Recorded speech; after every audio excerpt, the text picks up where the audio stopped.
Good evening, Mayor Robinson. We are good to go. Thank you very much. Well, good evening, everyone, and welcome to the West Grey Council meeting for June 21st, 2022. On item number 1, I'm calling this meeting to order. We have all members of council present. There is a quorum for this meeting. A Corporate and Community Initiatives Officer, at this time, would you please explain the electronic features of our meeting? Good evening. Through you, Mayor Robinson. Before I begin, if at any point you get disconnected, you can dial 1-647-558-0588 and enter the meeting ID for this meeting, which is 847-6109-3158. Both members of council and staff have been briefed on the various features of the Zoom and will be raising their hands physically on camera to speak. For members of the public, if you require any technical assistance for the duration of the meeting, you can send a chat message to myself, Cody Hewlett, Corporate and Community Initiatives Officer, and I will attempt to assist you. It should be noted for members of the public that this meeting is being held in 2 locations, both on the Zoom meeting platform, as well as being live streamed on YouTube. Any public participation, if any, must be done through the Zoom meeting platform and cannot be done through YouTube at this time. Thank you. Thank you very much. We'll now move on to item number 2, which is a moment of reflection. So at this time, if you care to do so, please take a quiet pause.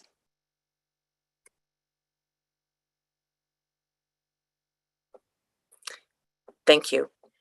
CAO Johnston, I understand there is an announcement in terms of an item to be placed in camera. I wonder at this time, would you please explain that, noting that it will be addressed through following the announcements. Please go ahead. Yes, thank you, Mayor Robinson, and good evening, Council. We require, an addition to the agenda, a special closed session to deal with a very time-sensitive matter that is regarding an identifiable individual. It is the Jubilee candidate recommendations regarding the initiative by MP Alex Rupp. So there's been some correspondence received that Council needs to address this evening. Thank you. With this, Council, if we have agreement, we'll just deal with this wonderful item in camera following the announcements. So I'm not requiring a resolution of Council at this time. Is there any area of concern? Wonderful. Thank you very much. We will now move on to item number 3, declarations of pecuniary interest and general nature thereof. Members of Council, at this time, is there anything to declare? Seeing none, thank you. Item number 4, this is what we've been waiting for. Delegations presentations. In accordance with the West Grey procedural bylaw, each delegation shall be limited to, in speaking, to not more than 10 minutes, and presentations that are requested by council shall have a time limit as determined between the clerk and the presenter. For this particular agenda, we have 3 very interesting delegations to begin. 4.1. Delegation, County of Grey. Welcome CAO Kim Wingrove and Warden Selwyn Hicks. We are most interested in the update to West Grey Council on everything Grey County. We do have the attachments. Please go ahead with your delegation. So good evening, Your Worship. I hope you can all hear me okay. I'm on the road. I'm also getting over my illness still, but I'm on my way to a conference. I'm hoping I'll be fine. I want to be respectful of the time. I want to thank you for allowing us to come and give this update. Kim Wingrove will be doing the majority of the presentation, but I just wanted to make sure that I said hello and to also apologize that I was not able to be at the Warden's Forum last week and that I missed a number of you folks, as I understand that West Grey was well represented. So with that said, I'll turn things over to Kim Wingrove.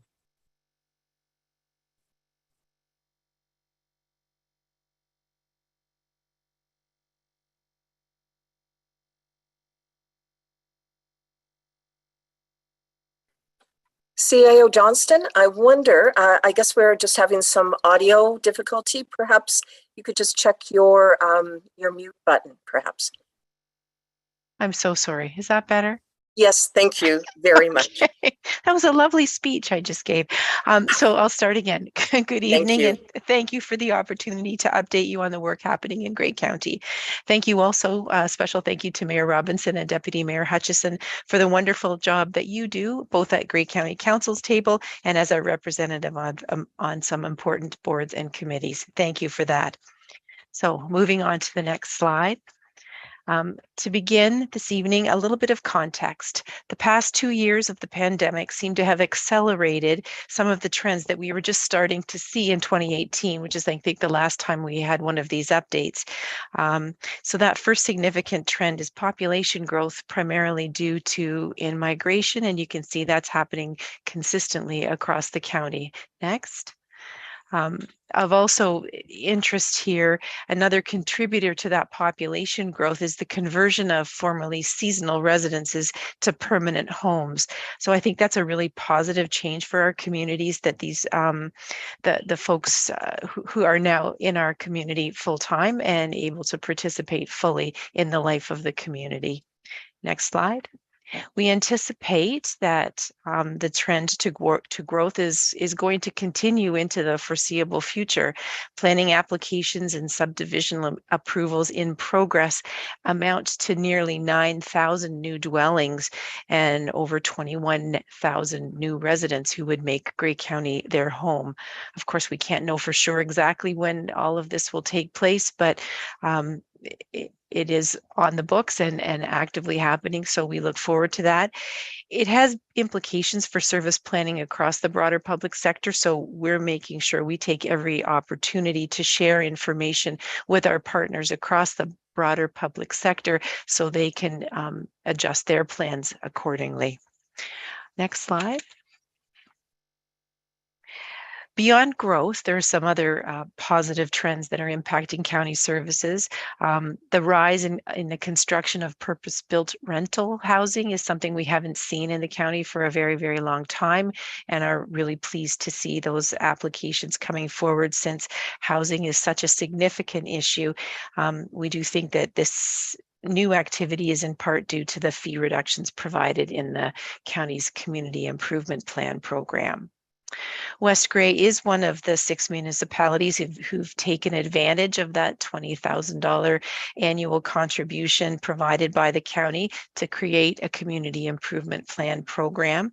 And I'm happy to report that overall, the county's investment in the program of about $540,000 to date across the county has leveraged private sector investment of over $1.6 million. And finally, on this slide, I just wanted to mention the Grey Transit route and tell you the happy news that the ridership is really growing here. COVID slowed us down a little bit, but with the service enhancements that council saw fit to support beginning April 1st, I think coupled with the price of fuel, we're seeing really significant growth in the ridership on the GTR. And for those that might not know, certainly from West Grey or from Durham, you have an east-west link around Grey Road 4, as well as being able to further connect onto Orangeville and the GO system if you get over to Highway 10, or you can go to the west and go to Hanover and Walkerton, and finally you can pick up the Ghost bus from Durham, which takes you down to Guelph. And for $5, it's a very economical way to travel. Next slide. There are some challenging trends that we're experiencing as well. I don't need to tell anyone about the rising cost of living, and the lack of affordable housing has really impacted a lot of parts of our operation. But I think most explicitly, the wait list for subsidized housing is well over 5 years now. And so that's a very concerning trend.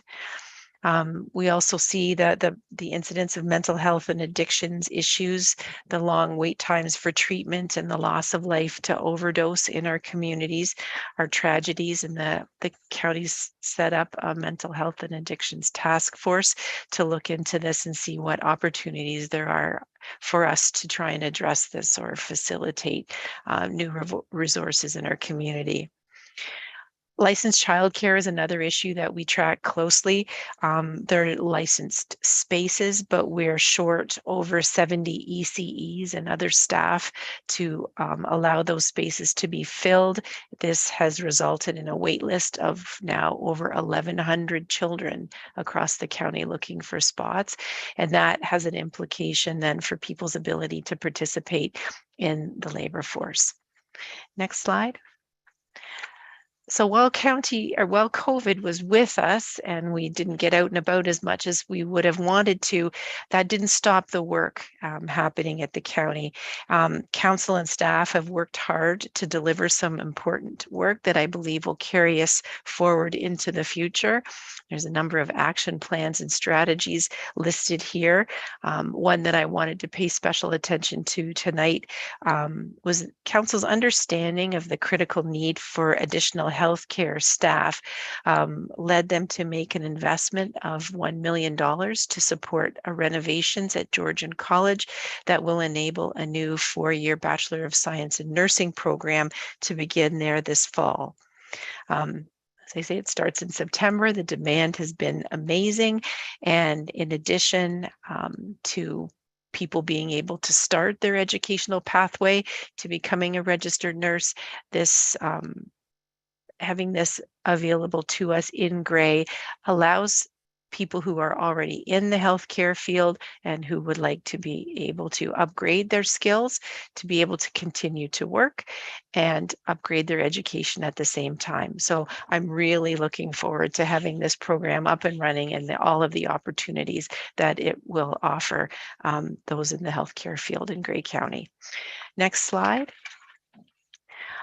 And a number of other initiatives listed here, some of which I've mentioned, but one we're really proud of is the recent Climate Change Action Plan. Very thankful for the support that we've had from working group members, including people from West Grey, contributing to the development of the plan, and now as we move into implementations. With all of these action plans and strategies, our priority now will be to bring together all of this information and group the recommendations under common themes, set some priorities to those, and then hope to work with the incoming council in 2023 on a new county strategic plan. Next slide. This particular slide is one that I think that you'll be interested in. It's a very early site plan of the new Rockwood Terrace development.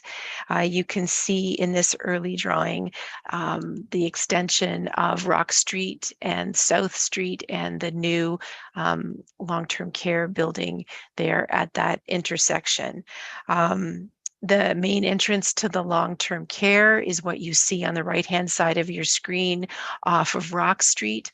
What you see the entrance off of South Street would go into what we're calling the Village Square, which is the part of the facility that will house the cafe and other associated services for the residents and the community. So the two L-shaped spots on either side, those are the two wings of the long-term care home.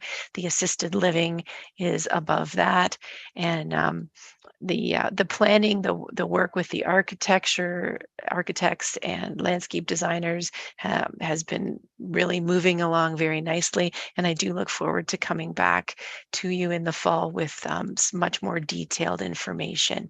Your staff have been wonderful to assist us as we plan for the really important work of servicing this site and thinking through exactly how this project can actually move from the planning into the construction phases. So we're really grateful for all the wonderful help that we've received. Next slide.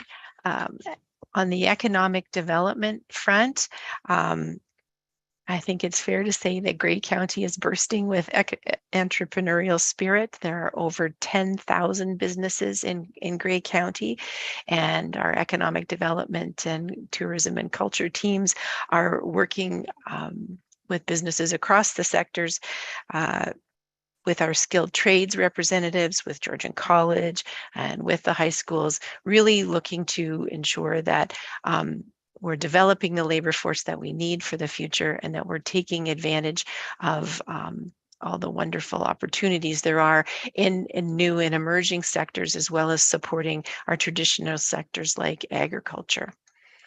I wanted to, especially thank those of you that were able to come to Sydenham last week and look at the Sydenham campus and to learn a little bit about some of the innovative new work that's happening there. We hope that these resources are really going to be a big boost for us to be able to move on into the future with innovation and new companies. On from there, I think we'll skip a slide if I can. Thank you. And the housing and homelessness, as I said, we have a housing and homelessness plan. The focus of that plan to create more affordable housing, to preserve the stock that we have, and to do whatever we can to try and reduce chronic homelessness. You will hear in coming days more about the system that's under development to identify those individuals who are suffering chronic homelessness. We're working to prepare for the coming fall and winter season. We have a much more significant problem than we've ever had before, and we're really concerned about what this coming winter will bring and how we can ensure that we are able to keep people safe. So that's the end of my presentation. If you just want to go to the last slide. Thank you so much for the opportunity to be here tonight. If there are any questions, certainly Warden Hicks and myself are happy to answer them. Thank you very much. And I wonder if we could please return to gallery view. CAO Wingrove and Warden Hicks, thank you very much for this update on the county. Very much appreciated here at the lower tier. And I do want to take the time to congratulate and thank both of you for a very successful Wardens Forum. We very much enjoyed the hospitality, but all the updates and the informative presentations, and the focus being inclusion and diversity. Most timely and most welcome of topics to address. Again, the hard work that is conducted at the county, we very much appreciate it. Recognizing the county is one entity, and we're municipalities that support the Grey County's work. So with that, members of council, is there any questions of clarity with regard to the presentation? Councillor Townsend. Through you, Madam Mayor, to both CAO Wingrove and Warden Hicks. Thank you very much for the presentation. I really did enjoy the long-term care as well. You know, my interest is there pretty strong. I did take advantage of the forum to actually have a conversation with Jennifer Connell and talk about the hub, if you will, as this kind of nicknamed, and the retail space, and reinforce the desire of the library to actually have a presence there, make it a little more easy and productive for the residents. And she was very positive in her thinking and hoping that in fact will come to fruition. So again, thank you very much for the opportunity. It was an excellent night. Is there any other member of council that has a question of clarity on the presentation? Councillor Hergert. Thank you, Warden Hicks and CAO Wingrove for the presentation, as well as all the information back at the Wardens Forum. I do see the partnership coming together on the transit and SMART, and I congratulate everyone involved there for bringing that dialogue together. And I look forward to the possibles there of merging those services, and even for a trial run. I appreciate the effort that goes into a pilot project of that nature. And to Councillor Hamilton, it appears as though you brought it to the county and the collaboration. So thank you for everyone involved in making transit work in Grey County. There's a lot of Grey County around. Thank you. Have a good evening. Is there any other member of council that wishes a question of clarity? Okay, well, Thank you. Just before we leave, I do see one last minute hand up. Councillor Shea, please.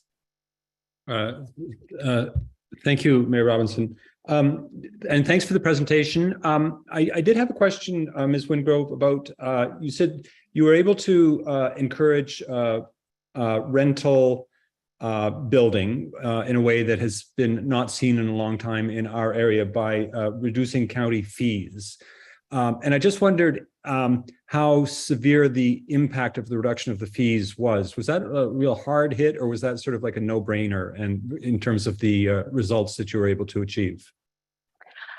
I think so. To provide the context for everyone, this is some work that was done through the development charges background study and through the affordable housing task force.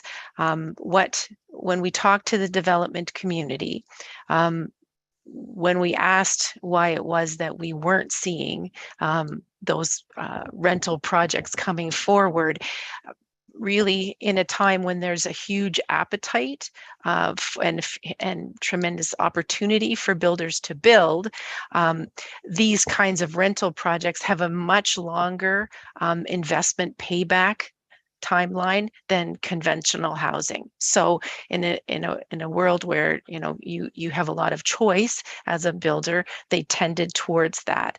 So when we took that information back and thought, well, what can we do to make these projects more financially attractive to the development community? And so that was what council was able to do through the waiving of development charges for those projects, as well as some other fees and charges. So as long as a property is staying in rental and they have to commit to that for 20 years, then they are able to avoid those payments. Thank you. That seems like a really progressive and effective form of leadership. Thank you for that response. Welcome. All right, I'm not seeing any other member of council raising their hand. So I just want to say again, thank you very much, Warden Hicks and CAO Wingrove, for coming out to West Grey and providing such a very positive update and progressive update. Look forward to the next one. Thank you. Thank you all. Take care. Evening. Bye. Bye now. We are now moving on to another interesting delegation under 4.2, Delegation Brian Lenny, Enbridge Gas, Inc., and this is on low carbon initiatives. Hello, Brian. Please go ahead. Thank you, Your Worship, members of council, for the opportunity to address you tonight. I also would like to express my thanks for the reschedule of this. Unfortunately, the last time I was hoping to come to council, I did get COVID that same day. So I am very grateful for the opportunity to reschedule. So thank you for that. With me tonight is Kyle Kemp, who is our Supervisor of Operations for Southeast Region as well, here to answer any questions that may arise in relation to our general operations. Next slide, please. So just a quick review of Enbridge Gas. I know I've come to council back, I believe it was 2019, and then again during, I believe it was late 2020, I was at council again, but just a quick review of Enbridge Gas. Certainly cover around 3.9 million customers now across the province. 75% of Ontario homes are heated by Enbridge Gas, basically from the Manitoba border down to Windsor and through to Ottawa. We cover it all, and really focused right now on the future of where things land. That's the focus of my discussion tonight. Next slide, please. So just a quick update on a couple things related to West Grey. So certainly our customer count right now is approaching that 2,000 number, which is great to see.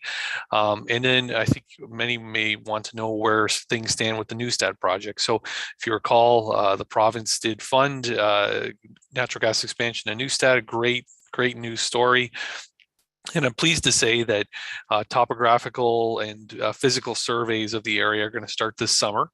And the expectation is that construction is going to begin in the fourth quarter of 23. And right now, I think we're looking at hopefully connecting somewhere well over 200 customers in the local area when we're fully operational. So great to see the project starting with our survey work, and looking forward to more happening with that. Next slide, please. So main focus of why I'm here tonight is certainly a message that I've been delivering, and Kyle and others have been delivering across really the province. As we enter into a new era of energy transition, being a company that's focused, Enbridge Gas, primarily on the delivery of natural gas, what does that mean? And I think it's a fair question to ask. And I think for us, what it means is that there's a lot of different ways our business is going to fundamentally change in very short order. A lot of exciting things that are going to happen, and I'm here to talk about those tonight. But really, the main focus surrounding all that is that our parent company, Enbridge Inc., based out of Calgary, operations across North America and Europe, has a net zero target of our operations by 2050, and not only that, but a 35% reduction in our greenhouse gas emissions intensity by 2030. So you can imagine, as a fossil fuel company, that this requires significant shifting of how we operate. And I'm here to talk about some of the things we're working on with that. So next slide, please. So when we think about our future, we are on the road to a low and a zero carbon and a net zero future. And a lot of the things you see on the screen there, I'm going to cover. So if we could switch to the next slide, please. Really, we see the way to a net zero future, the sustainable pathway is 4 different ways: conservation, cleaner technologies for heat, cleaner technologies for transportation, and green fuels. And I'll get into all these specifically. So next slide, please. So conservation, tried and true. Enbridge has been in conservation since 1995 with programs approved through the Ontario Energy Board, and essentially refers to all the programs we have in place, like our home winterproofing program for low-income customers, which is a zero-cost program that provides retrofits for low-income customers, to our home efficiency rebate program, which offers incentives of up to $5,000 for various retrofits, including high efficiency furnaces. But not only that, for business and industry as well. So a lot of custom programs that our teams work on, and specifically offer that, save thousands, if not millions, of cubic meters of natural gas on a yearly basis for customers across West Grey, but across Grey County and across Ontario. So that is a continued focus of ours as we head into the future. Next slide, please. Some of the programs I mentioned here, so I won't belabor the point, but our home winterproofing program, certainly a big focus for low-income customers, and our home efficiency rebate program, also our smart thermostat program for all qualifying customers. Next slide, please. So as we think about that future, in addition to conservation, what else does that future look like in terms of the heating system in your house? So a good example of that right now that is going to be expanding very shortly is a hybrid heating pilot that we're working on in London, which essentially replaces your current air conditioner, for those customers who have a very old air conditioner, with an air source heat pump. And so that heat pump is integrated with smart controls into your house. This is a partnership that Enbridge has entered into with the local hydro company, London Hydro, and the City of London, and fantastic uptake in London. So this program is fully subscribed. There's 105 customers who have taken this on, and essentially what happens is when you replace your air conditioner with an air source heat pump, the heat pump actually runs the vast majority of time, and the furnace, the natural gas furnace, actually only runs on very cold days. So it's significant reduction in carbon emissions at the household level. I believe for a house that uses a significant amount of gas, it could be up to 55% reduction in your carbon or your emissions. So or your natural gas usage. So a significant reduction there. And this pilot program is actually being expanded now as a result of funding from the province in their previous budget. So it's going to be expanded now from not just in London, but to 3 or 4 other municipalities across Ontario. And the hope, I think, is that this will go broader to beyond those 4 municipalities into West Grey and other places as well. So certainly something we're excited about, and more to come, hopefully, as it continues to expand, but certainly an excellent first step here in London. Next step, slide, please.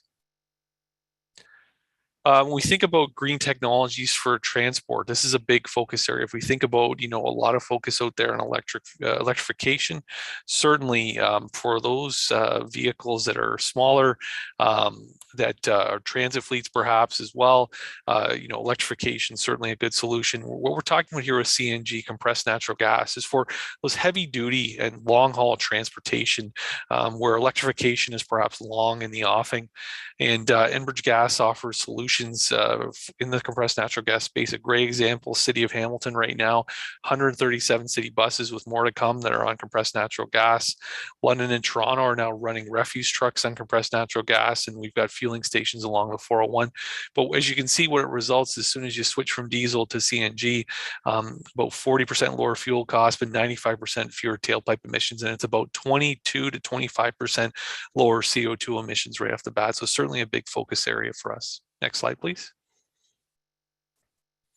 So RNG, this was perhaps the biggest focus of all right now. Renewable natural gas and the opportunities that exist out there are immense in RNG. So renewable natural gas is when waste is converted into RNG. So waste could be, you know, food scraps, it could be wastewater, it could be farm waste as well. So there's opportunities as well in that.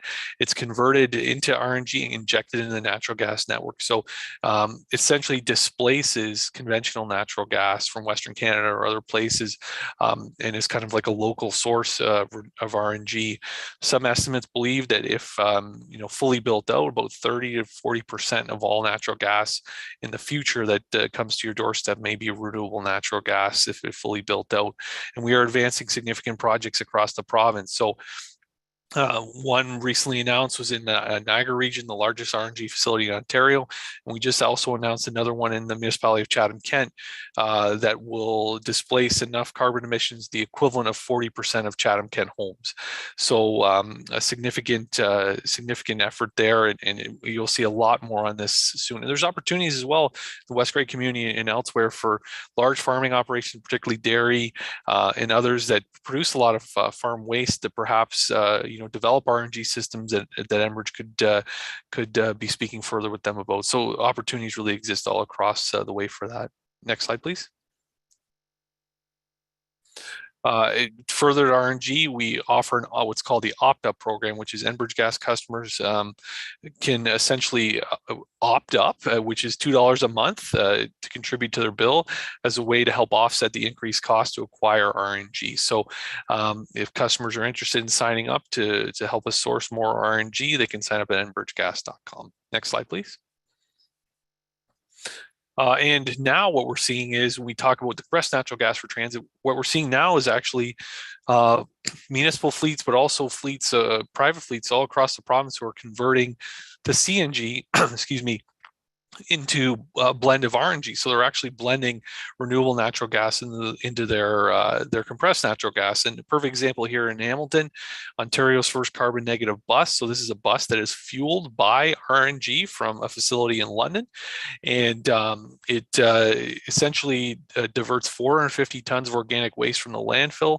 It's equivalent to 38 garbage trucks, and it displaces CO2 emissions from about 36,000 liters of diesel. So more to come on this. Another good example here is the City of Toronto, who is actually powering the trucks that pick up the waste, the green bin waste at the door is powering the trucks that pick it up. So it's a circular economy. Very exciting what's going on there for sure. Next slide, please. Another critical focus area for us is hydrogen. So we think about what the gas that comes to your door will look like in a few years. You know, a large part of that will be renewable natural gas, but another large part of that is going to be hydrogen. So right now, hydrogen is in the pilot stage. In Markham, Ontario, we have 3,600 customers who are receiving a quantity of hydrogen in their natural gas that's going to their door. And that hydrogen, depending on where it's sourced, is often zero emission hydrogen. So it is certainly a big focus area for us that I think is going to be, I know is going to be really accelerated across the province. And, you know, even in other areas, another Enbridge subsidiary, Geothermal, announced one of Canada's largest green hydrogen projects just recently in Quebec. So it's really taking off as an area of focus for us as well. Next slide, please. A new one as well, very exciting, and something that we're involved with other partners is wastewater energy transfer. So simply put, in municipalities where you have a a large diameter wastewater treatment pipe that flows at a very high rate. In partnering with the company Noventa, Enbridge, we are capturing the energy created by the fast flowing wastewater in that pipe and using that to offset carbon emissions and power facilities. So in this case, powering or heating the Toronto Western Hospital. So it will provide them with 1.7 million megawatt hours of thermal energy, roughly 90% of their heating and cooling requirements. And it's the effective greenhouse gas reduction of about 250,000 tons over the same period, 50,000 cars off the road, just from capturing energy from a wastewater pipe that happens to be going right past the hospital. So it's another emerging area that we're very excited to be part of. Next slide, please. Certainly another area as well, geothermal. This is a zero emission technology familiar to many, where Enbridge is offering a loop lease program. So essentially, not dissimilar from what solar companies may offer, where they lease the system on a person's roof. In this case, we would lease the system and provide maintenance in that. One example that is actually just launched recently in Barrie is a development called Sean Homes, SEAN Homes, and Enbridge is involved in the geothermal system for I believe it's close to 100 homes in that development. So many more examples of that to come. Next slide, please. And lastly, renewable energy. So certainly this is something that our parent company, Enbridge Inc., is very much involved in and continues to be involved in really across North America and Europe, and significant investments recently in Europe as well, in particularly in wind. So another continued focus area. And not only that, we have an ongoing scholarship program with Fanshawe College for the renewables program, and we've been hiring students out of that to work for Enbridge. So really a positive scenario there. Next slide, please. So I think hopefully I've hit the time there, and I just want to thank you for taking the time to hear about what we're working on. And between Kyle and myself, happy to take any questions you might have. But thanks again. Thank you very much, Brian, Lenny. Appreciate the presentation. Thank you for returning us to gallery view.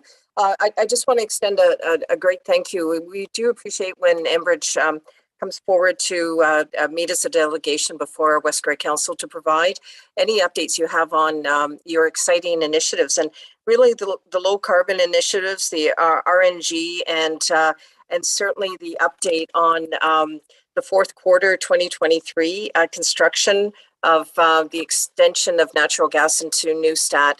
Most exciting. So a lot of valuable information, not only for this council, the upcoming, the new council, and our community overall. It's a very exciting news dealing with climate action and just the expansion of natural gas into our communities. With that, members of council, is there any questions of clarity for the presentation here? Not at this time. So again, Brian, thank you very much. Please come before council again. As I'm using my closing remarks, we just now have a hand up. Councillor Shea, please go ahead. Sorry, Your Worship, I didn't realize my camera wasn't on. No worries. Yes, thanks for the presentation, Brian. That's very encouraging and comprehensive. So I understand, like, RNG seems to be, according to you, providing fewer greenhouse gas emissions than conventional natural gas, and that's great. But it seems to me that if you're going to reach the 0% targets that you've set for yourselves, that Enbridge is going to have to get out of the fossil fuel business eventually. Am I understanding that correctly? Yeah, I think where we see things going is energy systems working together. So, we know that in order to get to a net zero future, we are going to have both the electricity system and the natural gas system working together. And I think where you're going to see that shift is you're going to see the pipe that currently has a natural gas molecule goes to the door be a mix of RNG, hydrogen, perhaps other technologies into the future. So the system itself it will still be in existence, but I think what that molecule that currently is in the system will look drastically different in the future. Okay, thank you very much. Okay, just doing another scan. At this time, I will say thank you very much for coming out, and we do look forward to another presentation, another delegation time in the near future. Thank you very much, Brian. Thank you for your time. Take care. So members of council, we have one more exciting delegation. This is under 4.3, Delegation Deepka Gupta, Coordinator, a Grey Bruce Local Immigration Partnership. And I'd like to welcome you here this evening, and we look forward to the presentation. Thank you, Madam Chair. Good evening, council members. Good evening. First of all, I would like to thank you, all of you, for your time for this presentation to share how we, as Grey Bruce Local Immigration Partnership, YMCA of Owen Sound, and Welcoming Communities Grey Bruce, is acting as a circle of support for newcomer integration. Next slide, please.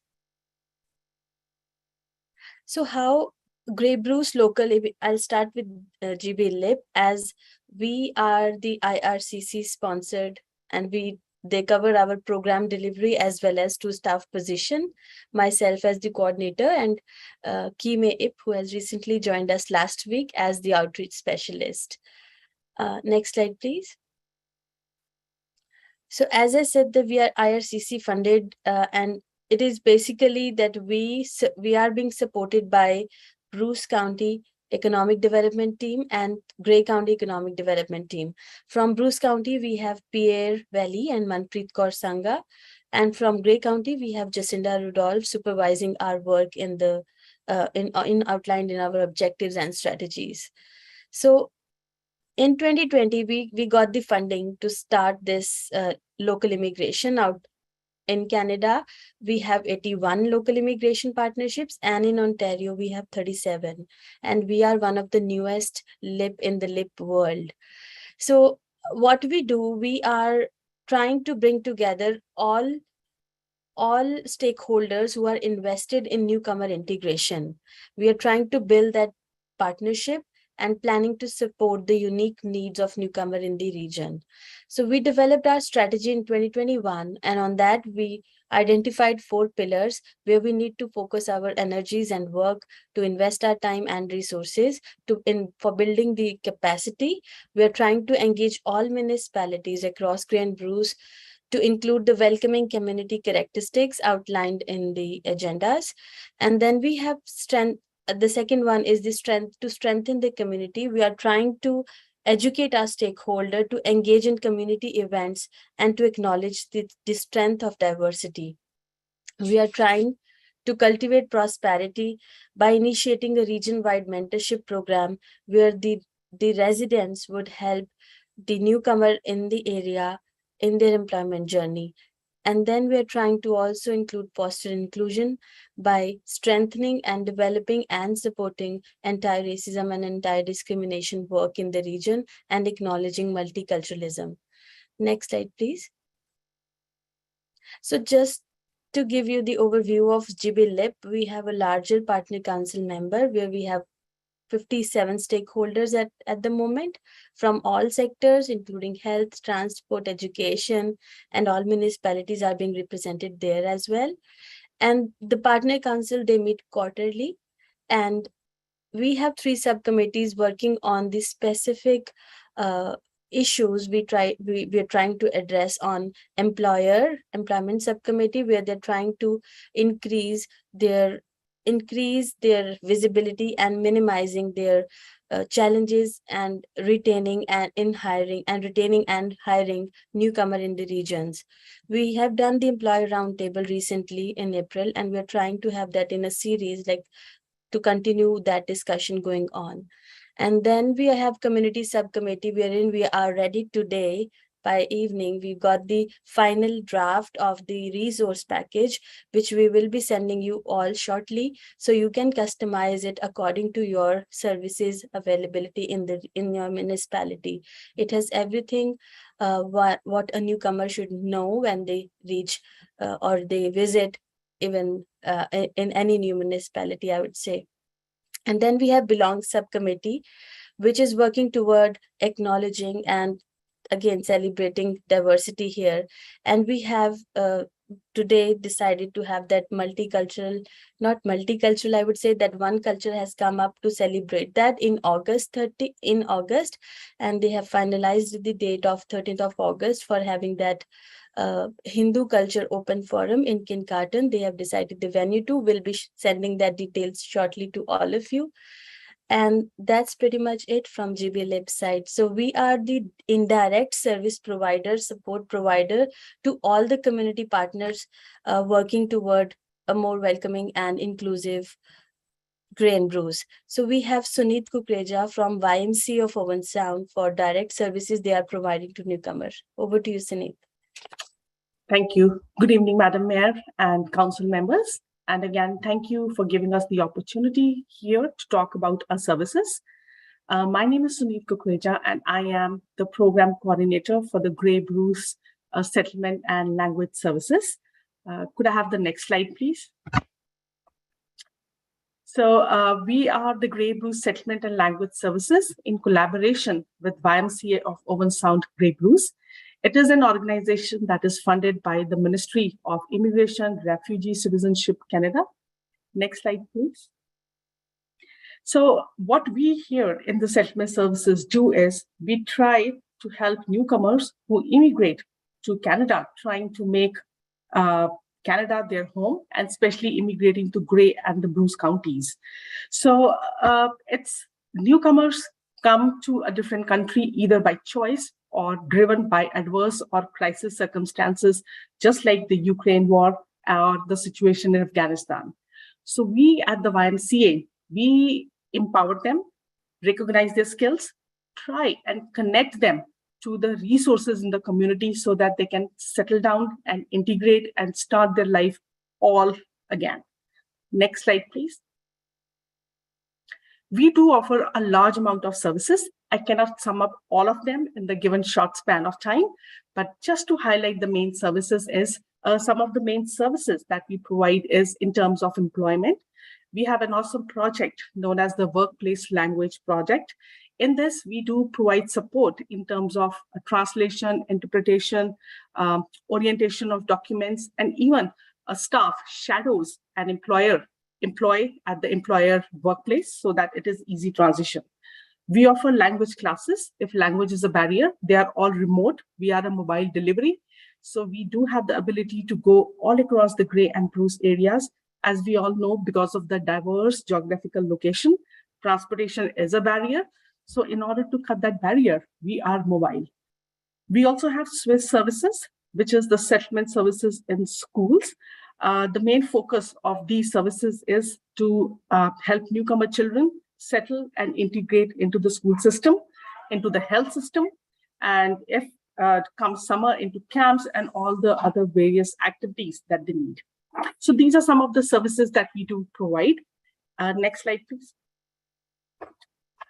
So these are some services that we offer. And if you guys have any questions, please do not hesitate to connect with us. And having said that, I'll pass it on to David. Good evening, Mayor and members of council. Like everyone else, or the previous speakers, I want to thank you for giving us the opportunity to come and introduce ourselves and talk a bit about who we are and what we do. Next slide, please. So Welcoming Communities Grey Bruce is a relatively young nonprofit corporation that was a result of a merger of a number of pre-existing organizations. So while as a corporation, we're new in terms of the activity, it's been going on in various forms since 2010, which was a group called Inclusive Communities that started working with their Indigenous people, and that led to the formation of the One World Festival for introducing school children to diverse cultures, and that continues today. And they are one of our member agencies.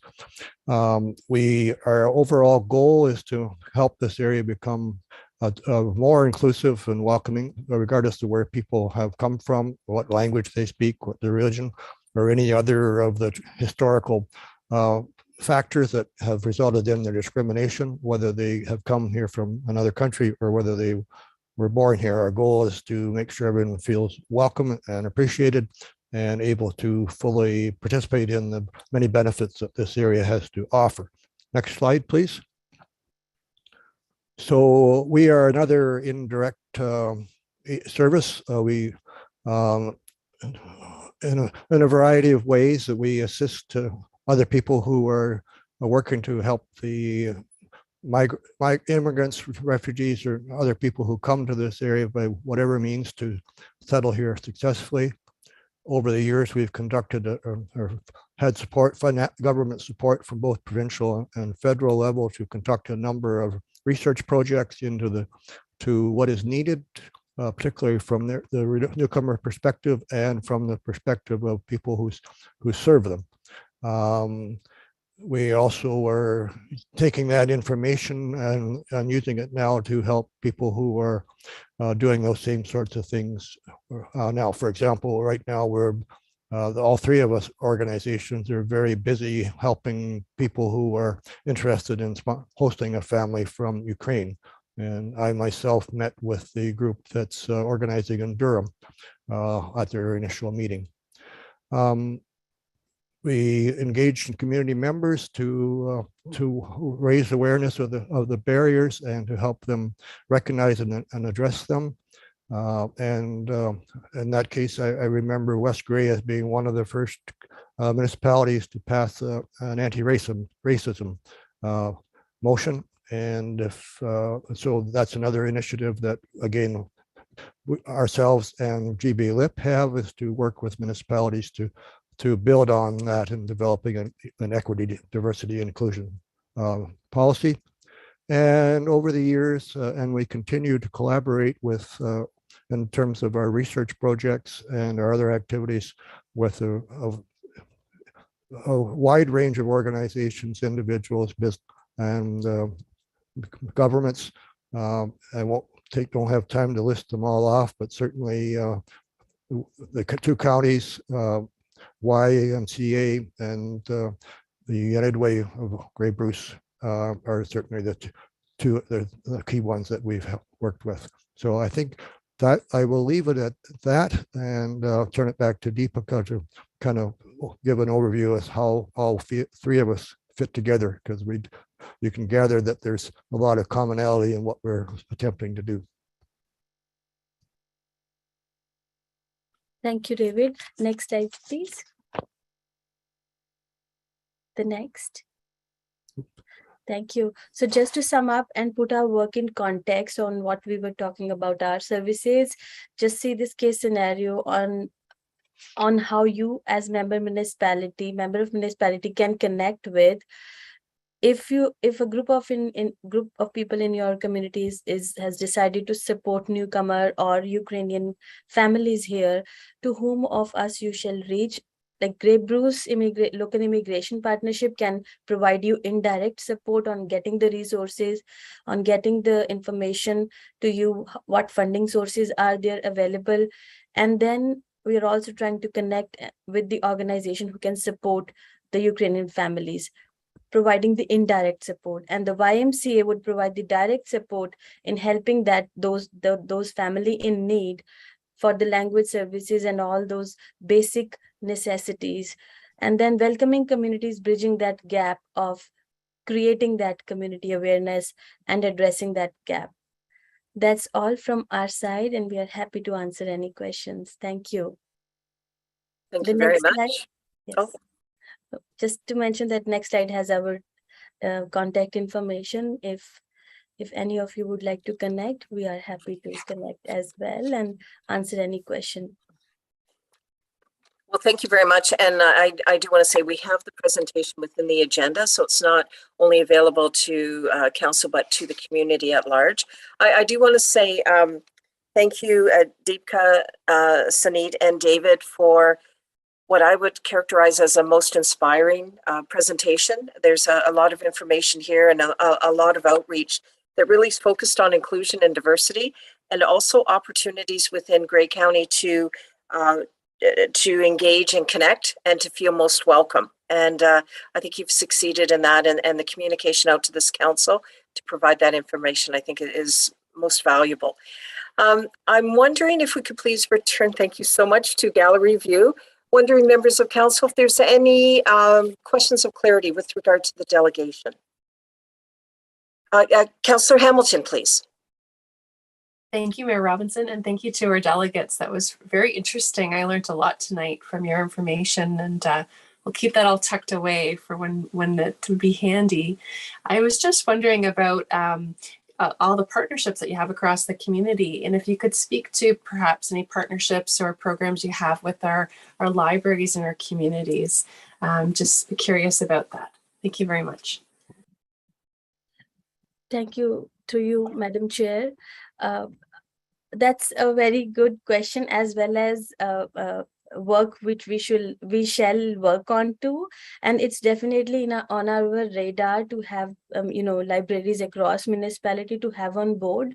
We do have few municipalities with LIP already from Grey and Bruce County, but we are trying to have that on local, like at each municipal level, because those are the first point of interactions, and from there they can get more information too if they are here already. And Suneet also have a lot of information on that, of connecting with local libraries. Yeah, Mr. Council, I can answer that question. We do, because since we work directly with newcomers and we provide direct supports when they reach us. So libraries, especially in Owen Sound, there's another one in Dundalk, Meaford, they have been excellent resources for us. So every month, our Swiss team usually visits these libraries and they give us books in the language that children can understand if it's a native language. So we had a family from Ukraine. So they gave us a whole bunch of books appropriate to their level in Ukraine. And come summer, we are organizing homework workshops in libraries in Meaford and Owen Sound to support children who need assistance with ESL or to do their homework, or high school students who would need help with math or science. And we do have volunteers who are ready to work one-on-one. So I would say libraries, we do work in partnership with them, and we'll be happy to connect with the library investigate as well. Thank you. Wonderful. Over to Councillor Townsend, please. Thank you, Madam Mayor, and through you, thank you again for the presentation. It even shed more light than it did at the forum, so it was good. It's more personal here than there. I do have a question for staff as it relates to this topic, and it's I'm just wondering, we've been struggling to put together a welcoming package as well, and I'm wondering if staff finds this, or at least portions of it, useful for moving forward to develop and implement, and if so, sort of what kind of planning and expectations we can expect going forward. So I'll direct that to the CAO if you don't mind, Madam Mayor. Well, Councillor Townsend, I really want to keep the focus on our delegation for the presentation. So I will allow it, but very quickly, because the focus certainly should be on the delegation and the clarification of that. So with that, Madam CAO, are you able to just briefly address it, and because the focus needs to remain on the delegation? Yes, through you, Madam Mayor, and thank you, Councillor Townsend, for the question. Staff have been participating in some of the meetings and conversations around this with members of the neighboring municipalities. We're also mindful that this resource is available to us, and I'm thinking as we continue the work on our economic development strategy, particularly attracting new businesses to our communities, this will be an important piece and likely a high priority recommendation that we do continue that. So very happy to have this information and to virtually meet you. Did see you at the forum, but it was a busy night, so we will, Mr. Hewlett will be in touch, I'm sure. Very good. Any other questions of clarity for our delegation, for the wonderful folks that are here speaking to us on this topic? So with that, thank you very much, Deepika, Suneet, and David for the presentation, and we look forward to meeting with you again for another delegation. Best of luck with all of your initiatives. Thank you so much for your time. Have a lovely day. Thank you very much. And if any questions come up in anybody's mind after we're gone, you have our contact information, and we would be more than glad to hear from you. Thank you, David, for that suggestion. Wonderful. Have a wonderful evening. Yeah. We are now moving on to item number 5, which is public meetings. For this particular agenda, it is an NA. Item number 6, comment period. In accordance with the West Grey procedural bylaw, comments may be made to council with respect to a specific agenda item. A maximum of 2 minutes per person is allotted for comments, with a maximum of 10 minutes in total for the comment period. Corporate and Community Initiatives Officer Hewlett, could you please assist in determining if there's any member of the public, either online or if we've received any written comments, that wish to participate in this item? Thank you. Through you, Mayor Robinson. As mentioned at the beginning of the meeting, public participation, if any, must be done through the Zoom meeting platform and cannot be done through YouTube at this time. Members of the public wishing to speak during this portion of the meeting may do so in a multitude of ways. The first being, if you have joined us via phone line, you can press *9 to raise your hand, and that will let us know that you would like to speak. Alternatively, if your hand has been raised in error, you can press *9 again to lower your hand. The second option for members of the public who have joined us using the Zoom online meeting platform, you can either send a chat message to myself, Cody Hewlett, either stating that you would like to speak or what you would like read into the record on your behalf, or you can raise your hand, which is typically located in the bottom right-hand corner of your screen under the more reaction icon, and it's typically a blue or yellow hand icon dependent on your device. Just taking a quick review of the dashboard, sorry, Mayor Robinson. I am seeing one member of the public on camera right now wishing to speak. Their screen name is the OBs. Thank you. And I recognize the individual from Glen Elk, Mr. Dick O'Brien. Welcome. And what is the item number? And please go ahead. Unfortunately, I don't have the item number, but it has to do actually with one of the presentations you've already had a brief comment. And it has to do with the minutes from the police service board. The comment I'm going to make, I'm one of those people that years ago actually drove a gas CNG dual purpose vehicle before anybody knew much about them. So I was really thrilled to hear and I will use consumers gas because that's what it was called when the fuel program was started. Comment I want to make pertaining to the item I picked, Madam Chairperson, through you to the councilors. I am one of those people that have been here quite a while, had many friends in the West Grey Police Department, Police Services, friends and people I've known and felt the world out. And I think lately they have been harangued. I'm talking about the people with boots on the ground. Those people are very dedicated, and I'm not surprised that they might not be a little discouraged right now. They are here to service. They have been servicing us. And where is the issue? I think the issue is stemming when you look and it takes this long to get 5 sets of minutes to council from the police services board with everything that's been going on pertaining to the police service budget, our budget as a whole. I just can't believe that it would take this long. And I want to make that comment. I think it's wrong. I think there was problems with the police services board. And it should be corrected because those minutes should never take this long. But the basic people in West Grey support those people, boots on the ground, who care about residents of West Grey generally. The last thing I want to comment on, also pertaining to the budget. Knowing a bit about municipal budgets, I would suggest that you have to look at every opportunity there is to save money, not selectively, but everything. And I would like to say that I hope the public support the 4 councillors who had enough gumption to say they wanted to look at all expenses, regardless of some of the hardship and negative feedback they would get for trying to do their job in looking at the total budget as a whole. Thank you very much. Have a great evening. Thank you very much, Mr. Dick O'Brien, for your comments. Corporate and Community Initiatives Officer, is there any other member of the public that wishes to participate in item number 6?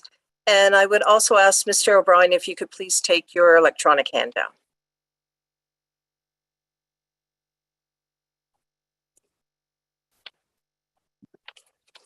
Through you, Mayor Robinson, just taking a quick review of the dashboard as well as my chat. I am not seeing any other members of the public wishing to speak at this time. Thank you. Thank you. We're now going to move on to item number 7, unfinished business. For this particular agenda, there is no item. It is an NA. Item 8, adoption of minutes, 8.1, June 7th, 2022, council meeting. Is there any comments, members of council, with regard to this particular set of minutes? Over to you, Councillor Townsend. Thank you, Madam Mayor. Through you. On item 8.1 on the June 7th council minutes, the resolution 261 2020, it reads, the council hereby approves the attached request from Durham Homecoming, etc. But there's nothing there attached. So there's no list, there's no indication of what they actually approved. So I would like to propose an amendment that the attached be revised to say the listed, and then we add after the last sentence of the resolution and before disposition, the actual list of what was approved, the listed requests. And that's just to make sure we have completeness and transparency for anyone reading it, to know exactly what was there. So if that needs to be a motion, I would make that motion as such. Madam Clerk, are we able just to clarify what is listed for the minutes, or what would you suggest? Yes, we could. You can't change a resolution that's been adopted unless Indeed. there's a motion to allow a motion on the floor to rescind this or to revisit it. But what we can do is simply make sure the attachment was missed on the minutes included in the package, but we'll certainly have the attachment on the original that's signed and sealed and in our minute book. And we can make sure that that attachment is added to the minutes on the website. So that might be easier, just to correct that omission rather than change the resolution. And it would get the information where it belongs, if that Very helps. good. Very good. As long as it has all the information we require. Okay, anything else, members of council, on these minutes? So over to you, Clerk Scharbeck, for the recommendation, please.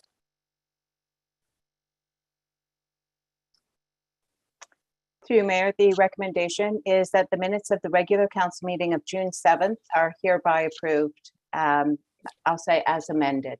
Okay, and as circulated? Perfect. Is there a mover for this motion, Deputy Mayor, and seconder, Councillor Hamilton? Did I see your hand? Thank you. Questions on the motion? Seeing none, all those in favor indicate with a raised hand. Okay, that motion is carried. 7 members of council voted in favor of it. Item number 9, committee and board reports, 9.1, Saugeen Mobility and Regional Transit Board, April 22, 2022 minutes. Any comments? We have Councillor Hergert. Thank you. It looks like there's been a lot going on with Smart Transit. And to that point, it looks like there's been lots of outreach to the county to coordinate services or even try this pilot project. So very, very good work there, Councillor Hamilton, and to the whole team of Smart. You know, there's been some change, but you've been looking for other stakeholders, and that's appreciated. So that's really my only comment, other than, do you need more support on Smart? You know, because it is such a transition time.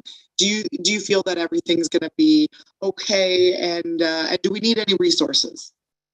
Councillor Hamilton.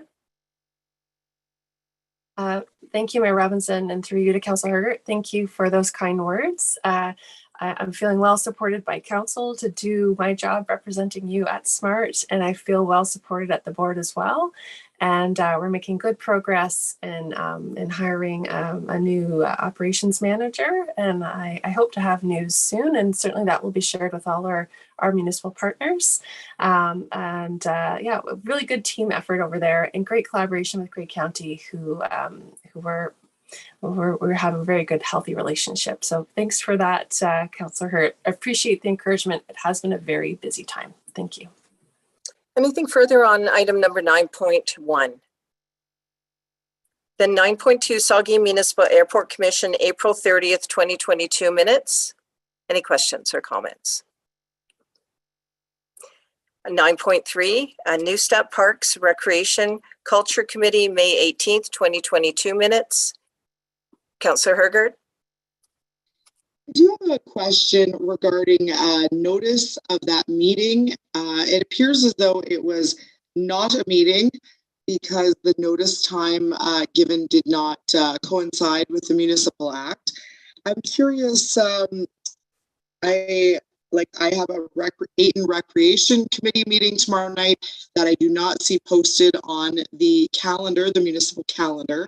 So to be in accordance with the Municipal Act regarding notice of public meetings, what would be the protocol if any member of council gets to a meeting and there's not quorum?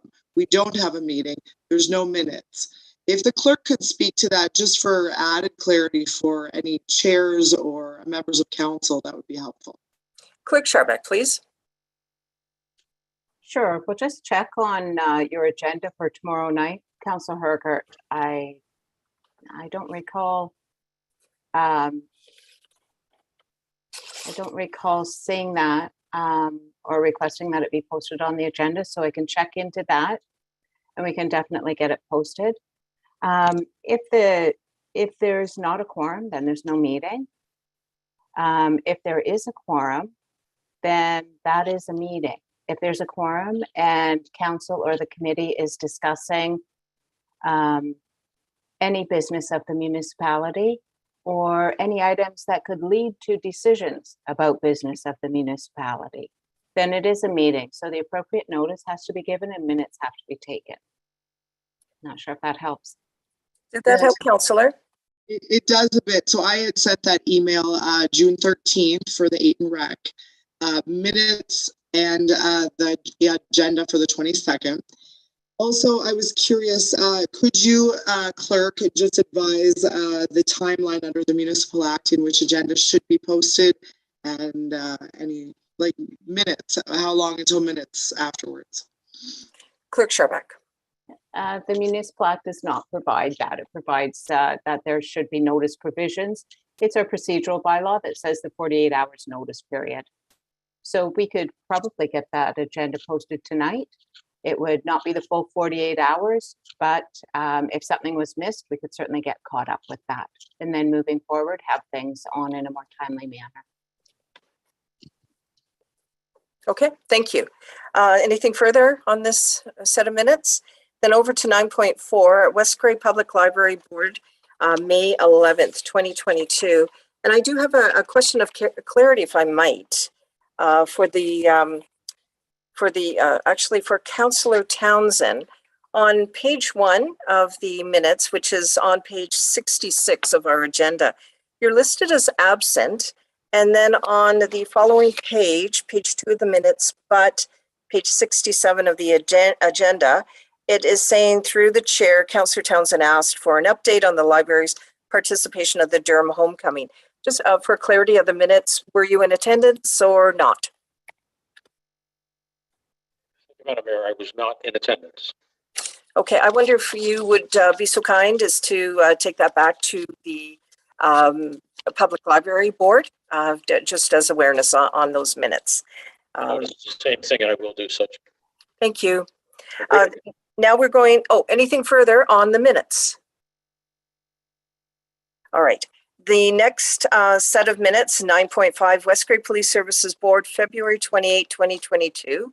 Any comments? 9.6, West Grey Police Services Board, April 11, 2022, minutes.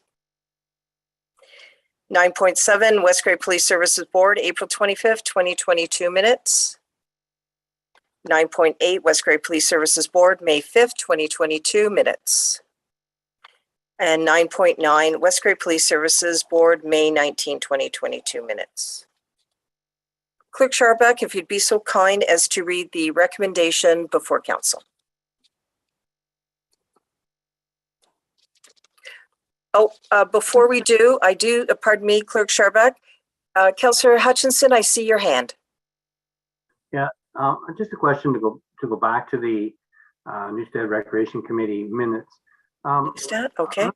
I'm not sure how can we include them in as minutes if it's not an official meeting because they didn't have it posted soon enough. Like, are those minutes really official, or should they be on our agenda, or should we refer them back to the committee to include them in their next meeting? I mean, the information is great, but are they official minutes? Clerk Scharbeck, are you able to respond to the inquiry? Yes, the committee did have a meeting, and there was quorum there, and they were discussing the business of the committee. So even though the agenda wasn't posted with the full 48 hours notice, it is important to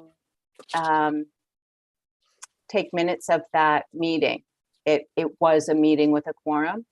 So even though they're much less formal and the meeting didn't involve resolutions, it's still a record of what happened, and it adds to the transparency that maybe was missed without posting that agenda in time or sending it too late to get on the website. Was having the minutes taken certainly adds to transparency for that committee. So yes, it was a real meeting, and it does need real minutes. And they'll go back to the committee for the committee's approval at their next meeting. And then moving forward, it's just a process to tidy up as we keep moving. Okay, So, that's fine. I do have one other comment. Okay. So I agree sort of with Mr. O'Brien when he said about the police board minutes being awful late coming in, but we've also had the same issue with some of our other boards sending us minutes months after they've happened. So I think it's just something that we need to get on top of and make sure in the future that minutes come to us on a timely manner. That's it. Thanks. Thank you. And I do agree. We've had occasions where we've had Saugeen Mobility and Regional Transit Board minutes in bulk. Also, the Airport Commission and the Public Library, West Grey Public Library minutes in bulk. So, and we've seen those a number of minutes on the agenda. So we'll just look to have the minutes as they are submitted following the meetings of those respective boards and committees. And so noted. Clerk Scharbeck, to the recommendation, please.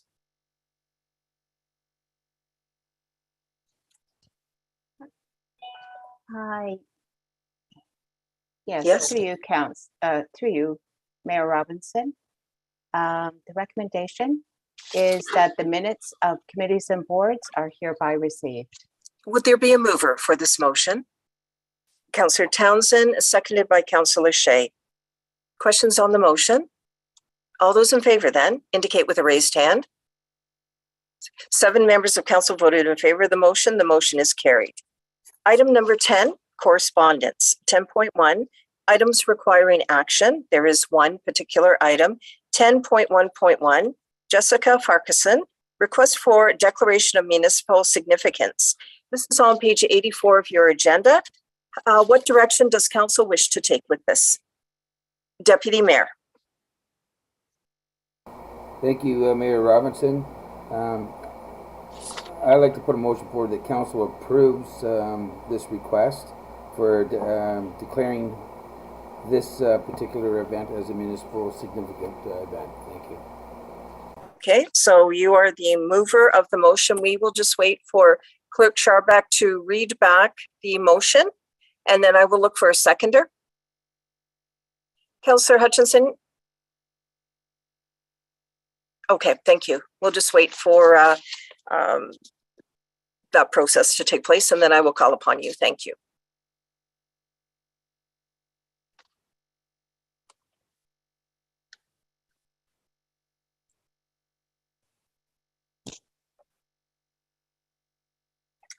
you, Mayor Robinson. Moved by Deputy Mayor Hutchinson that I'm not sure what the name of the baseball tournament is. That the Ayton baseball tournament from August 5th to the 7th, 2022 is hereby declared to be of municipal significance. Thank you, Deputy Mayor. You're fine with the motion? If Thank I may, Mayor Robinson, I think that we actually refer to it as the Ayton Family Ball Tournament, is what it's always been called. So, okay. Through you, to the clerk, please. Clerk Sharbeck, are you able to infuse that title into the motion? I can, yes. I was just going by what's in the letter. But if you prefer the Ayton Family Ball Tournament? Yes, the deputy is indicating yes to that. We'll just wait for you to read that back, and I will look for a seconder. So through you, Mayor, it would be the same, that council hereby declares the Ayton Family Ball Tournament to be held August 5th to August 7th, 2022, to be of municipal significance. And I'll be looking for a seconder, but through a raised hand, Councillor Hutchinson as the seconder. And now questions of clarity. Over to you, Councillor Hutchinson. So I'm just curious, Ayton's had a traditional family ball tournament. Is this one, or is this another one to go along with the other family ball tournament that they host every year? I'm going to go over to Deputy Mayor. Would you have the answer to that, or do I need to go to our clerk? Actually, I do have the answer to it. And go ahead. You, Madam Mayor, to Councillor Hutchinson. It's the same event. It's just Jess is taking this on. She's going to do it. She's working with the firefighters, and she's just a little different direction. It's all the same thing, though. So it's not another ball tournament at all. It's the same format, same structure. I think some of the other volunteers might be a little busy, or they're not participating. So she's just picked it up. Plus, they've kind of lost the last 2 years with COVID. So it's a starting point of resurrection, if you will. Anything for, go ahead, Councillor Hutchinson. So is this the first time, I can't remember whether we actually did the significance part of it before. Is this the first time that they've come to a council to ask for that? Or have they done that in the past to declare it as municipal significant? Clerk Sharbeck, are you aware of this? I'm going to say I believe they have come before us in a previous year, but I mean, other than looking up the history of our resolutions, I wouldn't be able to determine that for certain. Clerk Sharbeck? Thank you, Mayor. I don't recall, but I think Mr. Hewlett may have a little bit more background. Oh, just very with COVID, good. I wouldn't have been here for the resolution, but Mr. Hewlett may be able to help us out. Very good. And my eyes are now drawn to that part of the screen. Thank you very much. Over to you, Corporate and Community Initiatives Officer Cody Hewlett. Please go ahead. Thank you. And through you, this is the first time the Ayton Family Ball Tournament is coming to us for municipal significance. However, council may recall that they have come to us in the past when it was orchestrated by the Ayton Recreation Committee, just to grant them special event privileges. However, this is the first time they're coming to us for municipal significance, as it is no longer run fully by the Ayton Rec Committee. I'm so pleased that you had the history for clarity of this council's inquiry. Thank you for that. Anything further, Councillor Hutchinson? Oh, no, that was all my questions. Thank you. Councillor Hergert? Thank you. Yes, I do sit on the Ayton Rec Committee. We've had some turnover of volunteers, obviously people having kids and COVID and everything changed some priorities. So this person, Jess Farquharson, used to be on the Ayton Recreation Committee, has tendered her resignation as of the last meeting we had in May. And to that point, there is a recommendation from the Ayton Recreation Committee to request that council would be supportive of the municipally significant designation, but that was from the committee.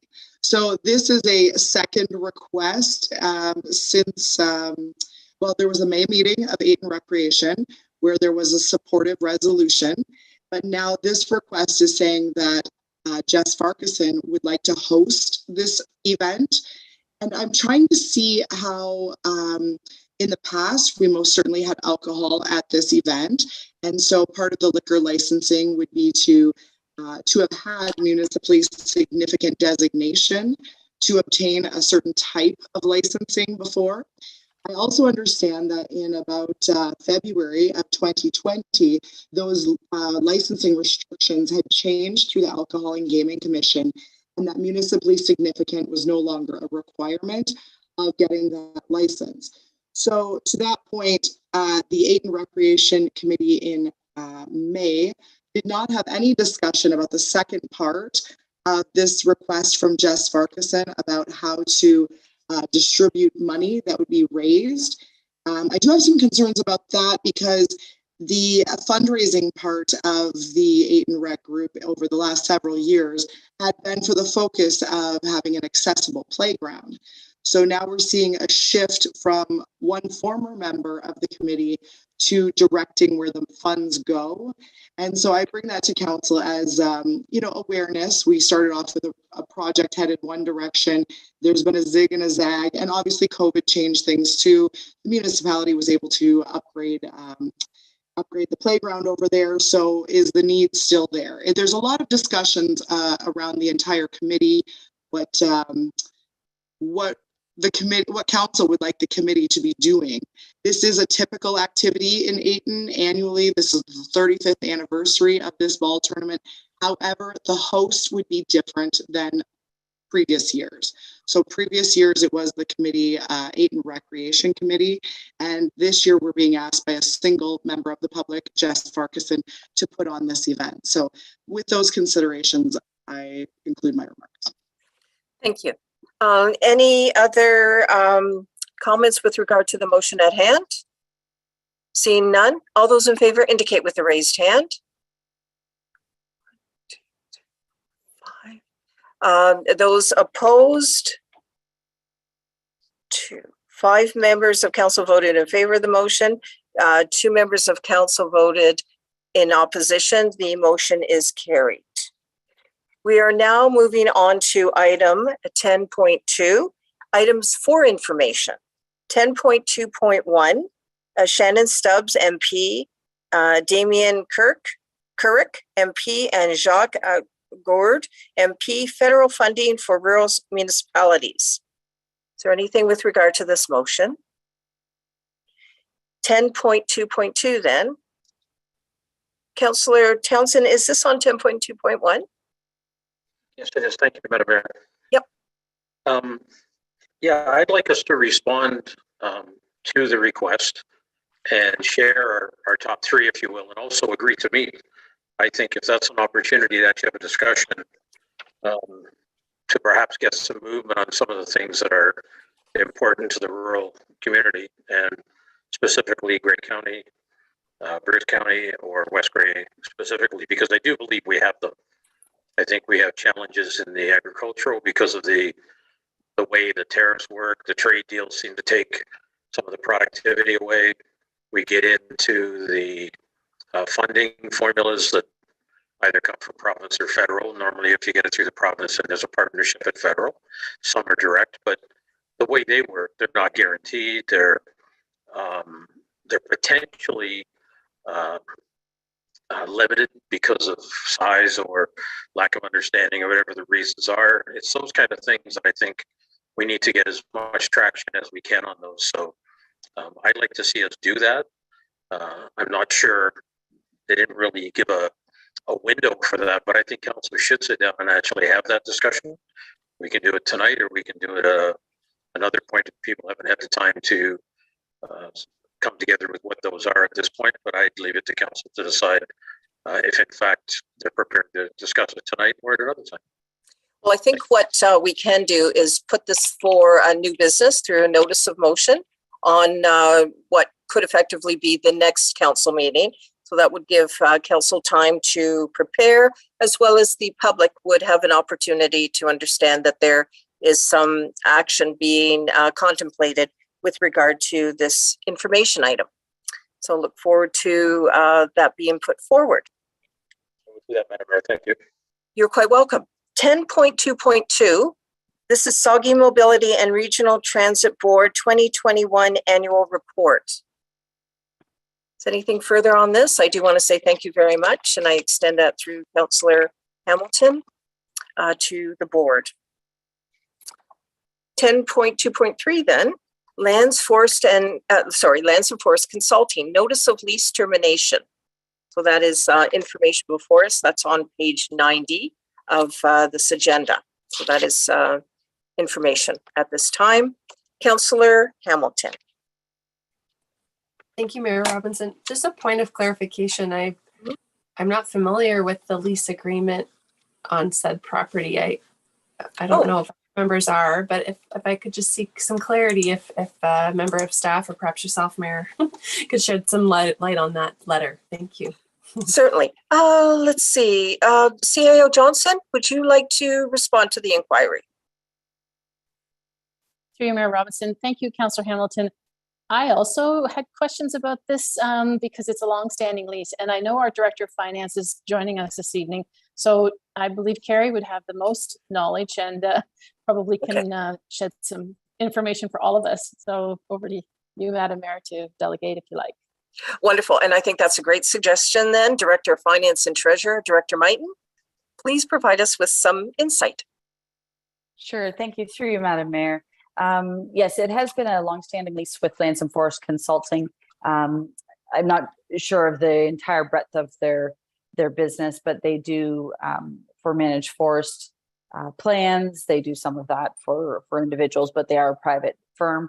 So we have been renting the former Landlash Municipal Office to them for several years after we had vacated the premises and moved into our current municipal building. We used to operate out of the Durham and Bentic municipal offices. So we have had this long-standing lease with them. So they're looking at other alternatives with their business moving forward.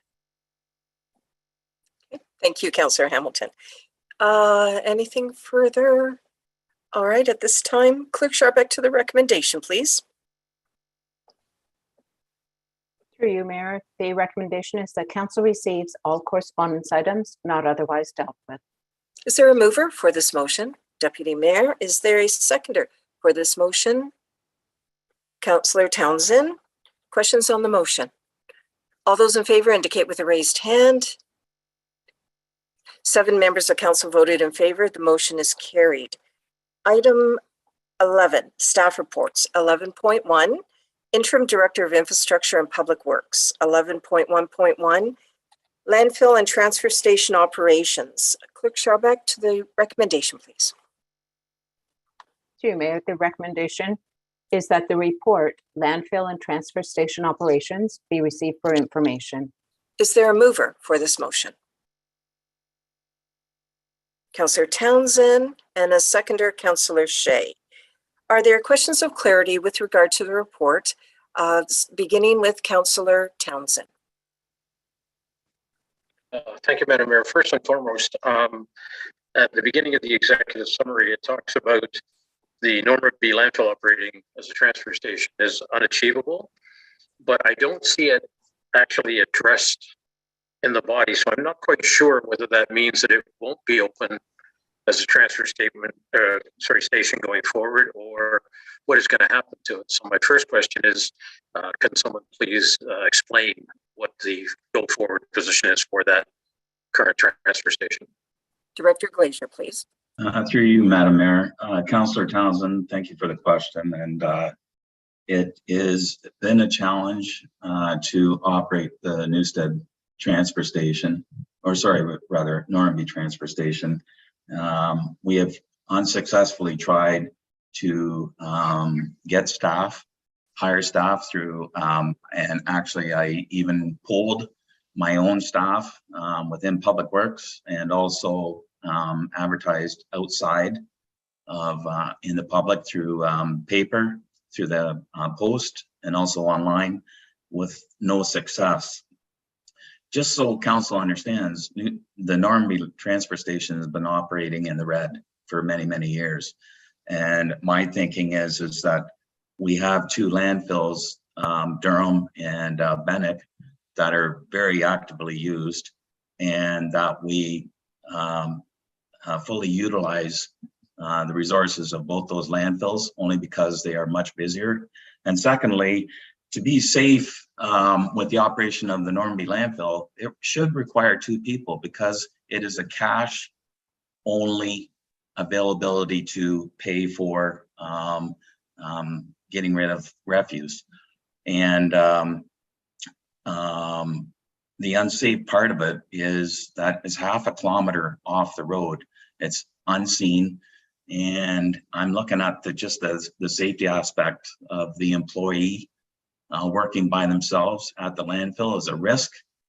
And it's just too, it's not conspicuous enough that the employees should, as part of the health and safety, I think it's important that should be a two-person operation. Secondly, we also have a very good curbside service in West Grey, and I'm actually working with Waste Management to improve that service.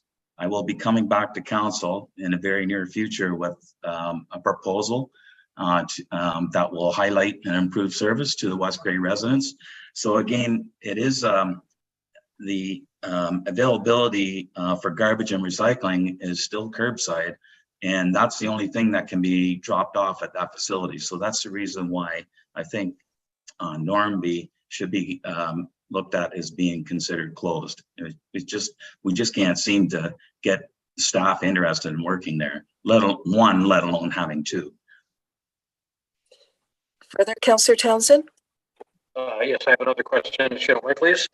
I do have a concern about the price increase, which is 25 to 30%, depending on which number is there, and also the fact that there's no weekend service in Durham, and therefore there's more traveling. But I did put in my notes to myself that that's also would be true if the result was that Normanby was going to close. That everyone except those around Bendick would be traveling, and that's something I think we just may have to get used to. But I just wanted to note the price increase as well seems to be quite significant, but I'm assuming that is strictly to recover the costs, and that's all it is, and it's not on regular household garbage and that kind of thing. It's for the larger items, if I understand that correctly as well. Director? Through you, Madam Mayor, might I answer that in the next report? Yes, that would be most appropriate, and I will come to you again, Councillor Townsend, for that question. Anything further on the landfill and transfer station operations, Councillor? Yes, I think whatever the motion of the recommendation comes out as, it should be very clear that the Normanby one, the recommendation is to close it rather than just say it's unachievable. And I'm hoping that can be clear in the resolution. Thank you. Councillor Hutchinson, please. Yeah, I too have a concern with the closing of the Durham on Saturday. I understand what the director is trying to do in terms of sharing the staff and making them available one day at different sites. And I understand the challenge with getting staff. But I do believe we did a survey within the last year of the general public about Durham landfill, and a lot of people were opposed to closing Saturday. So I'm going to propose an alternate schedule, just because I myself have been there, but a lot of cases when I go there for brush, and there are a lot of people that take brush on Saturday, and people who work don't have, if they work a regular job, they really can't get to the landfill except for on Saturday. So if there's no Saturday service, it's open Friday, but if there's no Saturday service, that's pushing them to Bentinck on Saturday with loads of brush and it's whatever else. So I'm going to suggest that that maybe we should look at 4 hours on Thursday and 4 hours on Sunday in Durham, with Friday still a full day. so that people who do their work on the weekend still have access to Durham on Sunday. I know it splits it up a bit. Maybe it makes it a bit of a challenge, but I just feel pushing people on the weekend to Bentic, especially when the largest municipality is Durham, or the largest rural or urban area is Durham. That's a lot of traffic that we're pushing to Bentic for. Yeah, if it's garbage, that's one thing, but I'm talking about a lot of other things. So that's my concern. Okay, thank you. Over to you, Director Glacier. Through you, Madam Mayor. Councillor Hutchison, one of the things that came to light during the Bentic landfill fire, which I attended, I was there just after it started. There was a lot of exploding cans going off and small propane bottles. They should not have been in that pile. And one of the weaknesses, and it identified the shortcomings we have in our landfills. Our C of A, our certificate approval, I went back and reviewed it. We are not compliant. We are supposed to have a trained, certified landfill attendant at all our facilities. So it makes it very hard to run a landfill when you got to certify 2 people that have to have this training and ability. And it's very clear and listed in our C of A of what training and responsibilities that these people have to look after. So that was a premise of looking at how we can operate our landfills with the minimum amount of people safely and effectively, and reduce our risk and comply with the certificate of approval that's identified by the MECP. And so when we start looking at swaying outside that, if we had 4 people able to work 4 days a week, it makes it a lot easier to manage and operate the landfills. And I understand, I fully understand that there is going to be a cry with the Durham people, but again, it's operating as it's operating mostly as a transfer station, and there is curbside for that community. So again, it's just, I'm trying to do the best I can and operate efficiently and safely with the landfills, and try and operate our landfills in the black. Right now, all 3 landfills are both the Durham, the Bentic, and the Normanby landfills are all operating in the red. And that was the reason, and I'll get to the next point in the next report, but that was sort of a very, we took time. I polled staff, I polled my supervisors, and you saw the list of people that I communicated with to come up with this solution or possibility. So again, it's just, it just makes it hard when we start operating 2 landfills simultaneously. Then we have to have more staff. And that's one thing I'm trying to get away with. Thank you. Thank you for that. I am going to go over to Madam CIO for more of a discussion, if you will. Madam CIO, please. Thank you, Mayor Robinson. And I'd just like to build on what Director Glacier has shared. We do have trained, qualified staff. So there are full-time staff that meet that condition of our C of A. So that's a bit of important clarity that we're the challenge that we have, though, is that training the operators that we have now, being that they're part-time, is a time-consuming endeavor. Council, I'll be quite frank with you. This Saturday, we do not have enough staff to open Durham, so it will be closed. And rather than have these short-term closures that we post on our website, which is so disruptive to the community, we are proposing that this is a solution. It's a bit proactive in that everybody knows that until we can staff up, we can only operate 1 landfill site. Residents can't bring everything to Durham that they can bring to Bentic. And Bentic, as the director has mentioned, it needs to have the appropriate staffing levels. We can't short staff Bentic, partly because of the size. I also had the opportunity to visit that site when the fire was just about out, and shocking the geography that 3 staff have to manage, let alone the 4 or 5 that we should have out there. So we simply can't pull an operator from Bentic to open Durham this Saturday.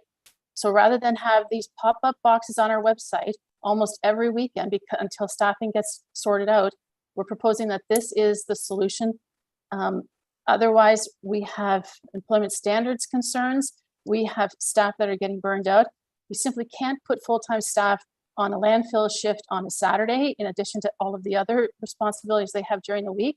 So we're in a tight spot. And this report is outlining some of those reasons that we do need to look at a different operating model until we can staff up. Okay, thank you for that. Anything further? I'm now going to go in this order: Councillor Hutchinson, Councillor Shea, Councillor Hamilton, and Hergert. Yeah, so I understand all that. I'm not against the idea of juggling the staff around so that, you know, there's 2 at Bentic or there's 2 in Durham or whatever. I'm just saying, I think maybe we need to be a little bit creative in terms of maybe hours. Maybe we keep the landfill in Durham open till 8 o'clock, so noon till 8 on Friday, so that those people that have, you know, want to bring refuse, and I'm not talking about just regular garbage, but I'm talking about brush and compost, which are 2 big areas that gets a lot of people coming. Maybe we do something there so that the hours are a little more flexible for the average worker who can't get there 5 days a week, only goes on Saturday. So just thinking that maybe there's some opportunities to be a little bit flexible. That's it. Thanks. Over to you, Madam CAO, please. Thank you, Mayor Robinson. And yes, Councillor Hutchinson, we did look at adjusting hours, particularly for the summer, but I'll let the director confirm our certificate of approval only allows us to stay open until 5 p.m. So we don't have the wiggle room to stay open later than 5 p.m. And splitting a Saturday shift, I believe that was what you proposed, Councillor Hutchinson, 4 hours at one and then 4 hours at the other, or maybe it was a Sunday, adding Sunday. Sunday's not permitted under our C of A either. I'll just go to Councillor. Pardon me, I just thought I would go to Councillor Hutchinson to get the clarity on what he was suggesting. Yes. And then to assist in your response. Yeah, Councillor Hutchinson? I did suggest Thursday 4 hours, Sunday 4 hours, but obviously we can, but maybe we need to look at changing that too. If we want to be creative and we're all about climate change, and yet we're going to put people on the road for many kilometers because of it. So I think there's got to be a solution out there. Thank you. Well, if I may, thank you, Mayor Robinson. I think actually the director is doing a wonderful job working on a solution with his conversations with Waste Management to make enhancements to curbside. That's the greenest alternative that we can offer.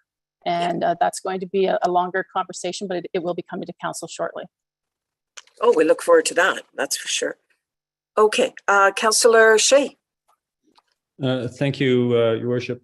I want to gently challenge the director on the idea that the landfills are operating in the red. A lot of municipal services operate in the red. Police operate in the red. Library operates in the red. Many recreational services operate in the red. I don't think that in itself, to me, is a red flag or something that is a sort of line in the sand.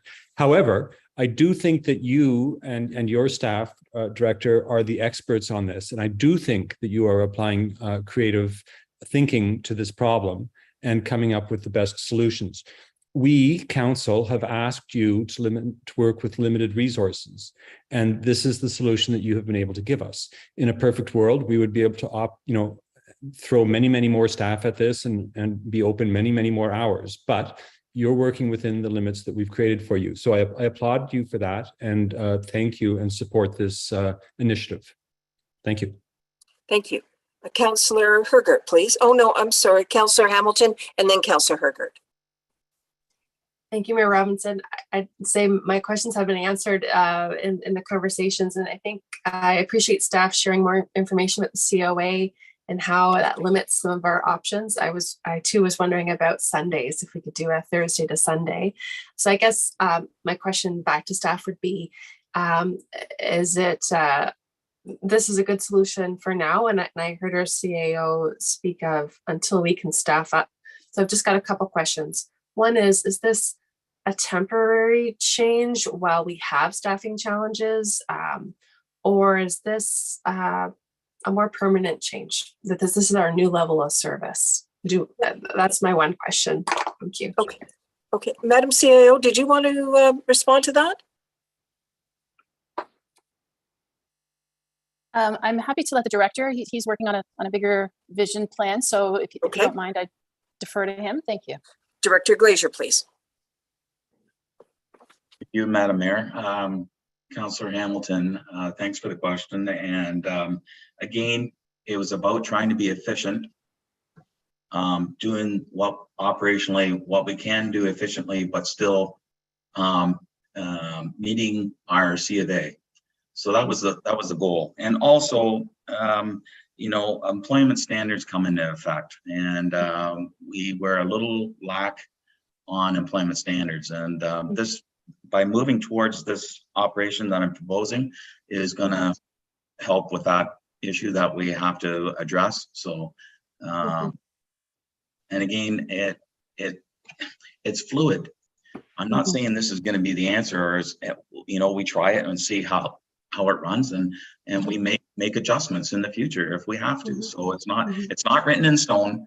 It's up to council or up to our review, and we come back to council and say it's not working, and we need to fine tune it again. But this is just to help us get off the ground and move, as I say, in a direction, I'd call it a more positive direction. But Thank you. Thank you for that. And I certainly support, you know, the well-being and safety of our staff, and I also recognize just how challenging it is across all sectors of attracting and retaining employees. And so I appreciate the challenges there as well. So can I just ask a couple quick questions? One would be, is there consideration to adding Sundays to our COA? Is that something, you know, I know that's not a quick thing, but is that something like a long-term consideration? What are the drawbacks? What are the pros and cons? And my other question, and maybe it's too early to ask this, but is there consideration in your review of the curbside pickup? Is there consideration for weekly curbside pickup in the summer months in particular? That's where I hear the most concerns from residents, is when we have the every other week pickup in the summer and not having access to a landfill if you work Monday to Friday. That's where I hear the biggest concerns. So 2 questions. Might we ask for Sundays in our COA? And are you thinking about a weekly summer pickup? Thank you. Director Glazer. thank you, through you, Madam Mayor. Councillor Hamilton, the answer is yes. No to Sundays, but yes to curbside weekly. That's what I'm working on.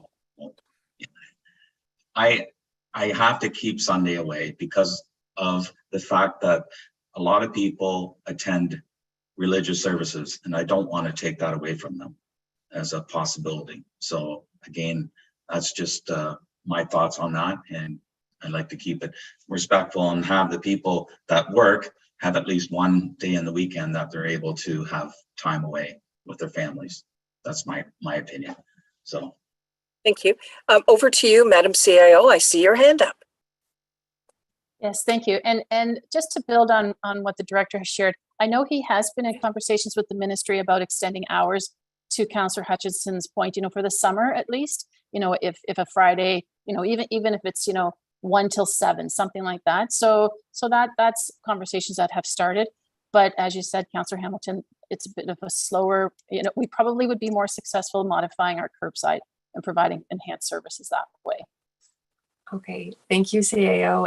Thank you for those answers. I'll mull that over, but I do support, I see where staff are coming from, using the resources that we have and the staff we have and the efficiencies. So thank you for being creative and coming to council with this proposal. Thank you. Councillor Hergert. Well, thank you. I'm just curious, we had put some money aside in the budget.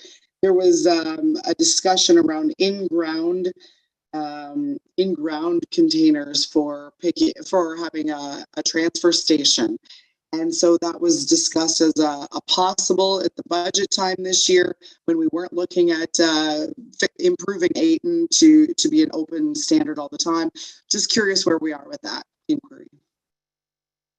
Director? Through you, Madam Mayor. Actually, Councillor Herget, I'm sorry, I'm not aware of that. And I apologize. I'll go over to Madam CAO. No worries, Councillor. Over to you, CAO Johnston. Yes, thank you. And that's true. Mr. Glazier wasn't part of those conversations. But what I am doing with that, Councillor Herget, the recruitment is actually the recruitment for the environmental officer position closes tomorrow. And that is a piece of that position's responsibility to do some research into what that would look like. And so we haven't lost sight of it. We're just waiting for the resources to pick that up. All right, any first-time speakers? So now we'll go to second time. All right, Councillor Townsend, then Councillor Hutchinson. Thank you, Madam Mayor. Two thoughts. The first one is, have we thought of not having Durham as a transfer station? If we're going to get there eventually, do we do it now or do we wait and sort of go there eventually? And so from that perspective, it may solve your staffing issue because you'll only have to worry about one site. So that was the second point, is that it helps you from a staffing perspective. As far as the pickup, for me in the rural area I live in, it's not about the frequency, it's about the weather. We have a huge wind tunnel. It's there almost every single day. Before I started going to the landfill, I would spend hours picking garbage up off my property and around it. And then you get the animals. We have a huge population of coyotes and foxes and whatever else may be around that likes to nibble at the bags, right? And so that gets all over the place and it's filthy. It's really dirty, right? So you don't want to do that. I'd rather take the time and do the gas to do that. I'm sure some of my neighbors feel the same way. So how do we address that one as well?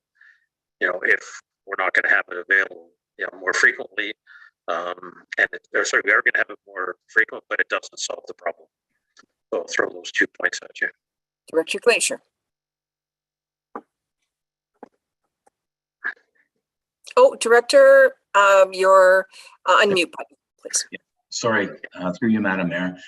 Councillor Townsend, since you've raised this subject, I just want to inform Council that the discussions I'm having with Waste Management involves automated pickup, which involves using the large bins for recycling and waste. And I've got a number of costing proposals that they are coming forward with. So again, stay tuned. That will be coming forth in another report. There was a question you asked, and I apologize, Councillor Townsend. You asked, there was something you said at the beginning prior to that, and if you could recall, I would like to answer that. Councillor Townsend. Would it be worth actually no longer having Durham as a transfer station because we'll end up there anyway at some point in the future? Thank you. Through you, Madam Mayor. Another issue the council should be aware, or another, I call it hopefully a good news story, is that I'm investigating whether or not Durham should be reopened as an active landfill. I'm investigating, I have a consultant involved, and preliminary reports have come back that revealed there's possibility, and I've talked to the ministry and they need more information, but I'm trying to put forth a report to the ministry that would demonstrate that there's still volume space left available at the Durham landfill, and it's adequate enough that it would be a very good thing for the community. So please bear with me. Please be patient. I will again come back to council when I get the information or get approval back from the ministry. But it's steps right now, and it was just an investigated opportunity that I took upon, and it came back with some revealing discovery with that issue. So please bear with Public Works until I get the information to you. Thank you. Anything further, Councillor? Okay, I'm just glad I asked the question. Thank you. Councillor Hutchinson. Yeah, look forward to all those exciting changes in the future there, Director. Just an item that I just wanted to clarify. I see on the revised, and it was on the original too, that large brush 4-inch diameter or greater. I didn't think that we took anything 4-inch or greater at Durham. I thought they always steered that to Bentic, and I'm curious why it's under Durham. Director? Through you, Madam Mayor. Councillor Hutchinson, that is a misprint. It should be 2-inch. Yeah, well, it said 4-inch or diameter, but so I'm sure they tell you if it's greater than 4-inch, you got to go to Bentic. Yeah, it should be. I thought I corrected that. It should be 2-inch. Okay, I'll leave it with you. Anyways, thank you for that. I will revise that. Anything further, Councillor Hutchinson? No, thank you. Deputy Mayor? Thank you, Mayor Robinson, and through you to Director Glazier.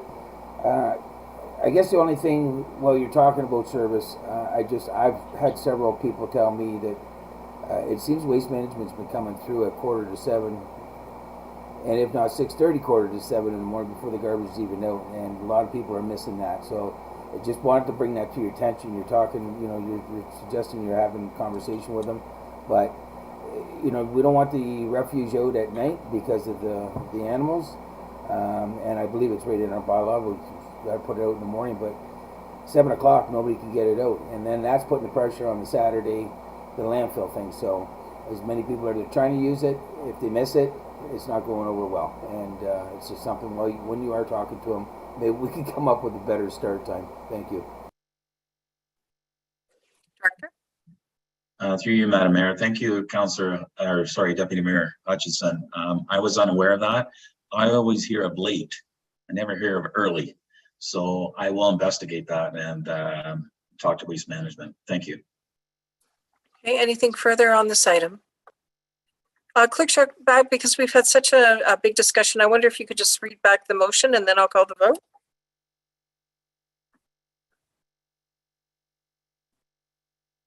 Through you, Mayor, the motion moved by Councillor Townsend and seconded by Councillor Shea is that the report, landfill and transfer station operations, be received for information. All those in favor indicate with a raised hand. 7 members of council voted in favor of the motion. The motion is carried. Next item, 11.1.2, amendment to landfill tipping fees. Clerk Sharbeck to the recommendation, please.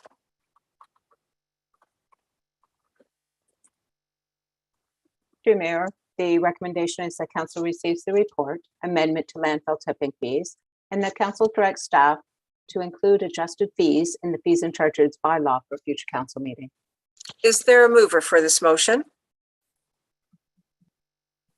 Councillor Hamilton. Is there a seconder? Councillor Townsend. Questions with regard to the motion? Seeing none. Oh, Councillor Townsend. Oh, you're mute. Thank you. Thank you, Madam Mayor. I just wanted to give the director a chance to make a comment on the amount of increase that he said he would address under this report. Director. Oh, again. Sorry, my apologies. Through you, No Madam worries. Mayor. Councillor Townsend. So again, looking at our landfills and through the Director of Finance, we are operating in the red.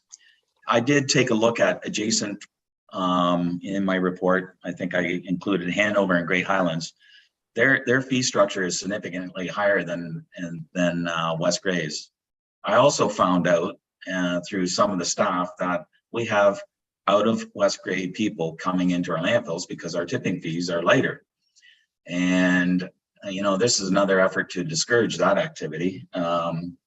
And again, this is just hearsay, Councillor Townsend, but it's evident that some of the people recognize people from out of the area, meaning Hanover probably, but regardless, But it's just to, again, my feeling is this should be a user fee for service, and that the people of West Grey that use the curbside aren't, in my opinion, shouldn't be penalized for the cost of bearing those costs of operating the landfills when they can do so at curbside. So again, it's a fee for service that I strongly support. It should be conducted as such. And one of the things that, of course, that we haven't taken into account, it's been a few years since we did this tipping fee schedule, and cost of fuel, cost of insurance, wages, all those things have gone up, and of course drastically affect our landfill operations. So as a way to recover some of those costs. Thank you. Anything further, Councillor? Oh, thank you. Okay, so we have the motion on the floor. Does anybody need the motion read for 11.1.2 again? All right, Councillor Hamilton, would you like it read again? Oh, no, thank you. Just a point of clarification for the director. Yes. Based on our other report, do the Normanby transfer station, do the fees still need to be in the fee sheet? Is my question. Director? Through you, Madam Mayor, the answer is no.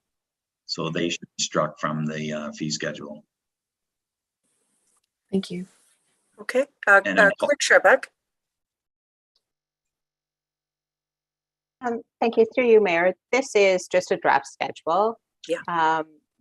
So it could be revised a bit. It's a heads up to council that one of the schedules has some significant changes when the whole fees and charges bylaw comes.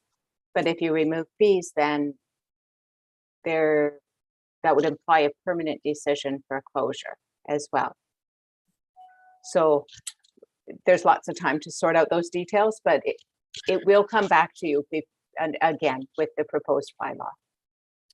Yes, and your question has also generated Madam CAO to come back on screen, so I invite any comment you have.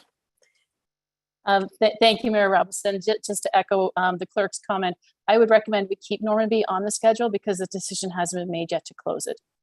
It's a temporary, I truly believe that until we have staffing and a new landfill strategy, then we can deal with all of the fees. Have a second look. Okay, thank you. I'm not seeing any other questions. I'm not seeing an indication that anyone needs the motion read again. So all those in favor indicate with a raised hand. 7 members of council voted in favor. The motion is carried. 11, pardon me. 11.2, Director of Finance Treasurer. 11.2.1, West Grey Asset Management Plan 2022. Clerk Sherbeck to the recommendation. Thank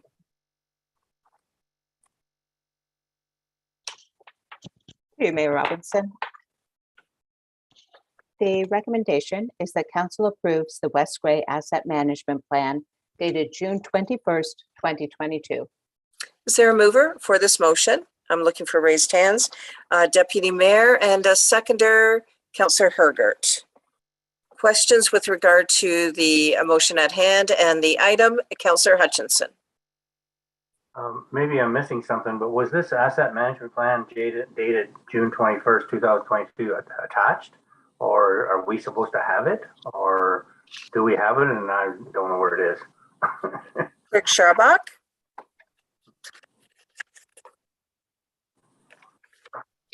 Yes, the plan is attached. It was not attached to the agenda as the agenda was first published. So when I sent the email noting that the agenda was published, I did note that there's some difficulty publishing it and having the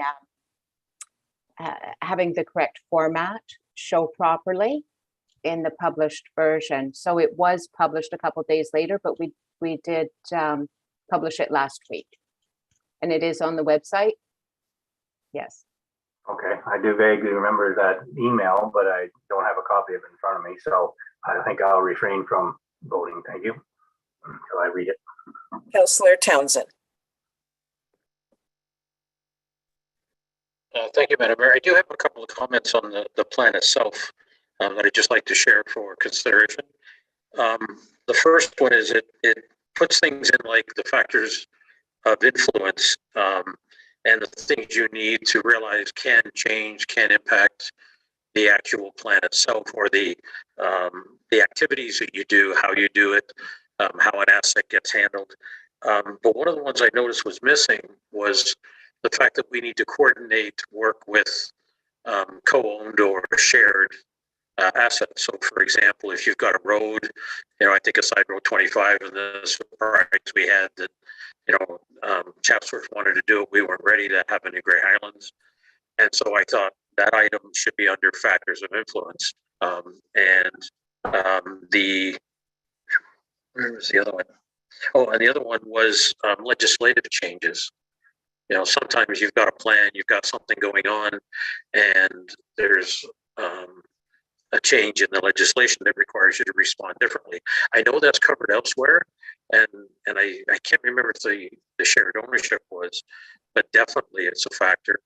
And I know that the way that the grants work, I think when I read this plan, I think I better understand why we have so much trouble getting grants. I noticed they asked for more information if you have more than 25,000 people, but they don't if you have less. And I'm wondering if that means because they're more concerned and want to funnel more monies to those people because they're larger, they have more assets is a theory.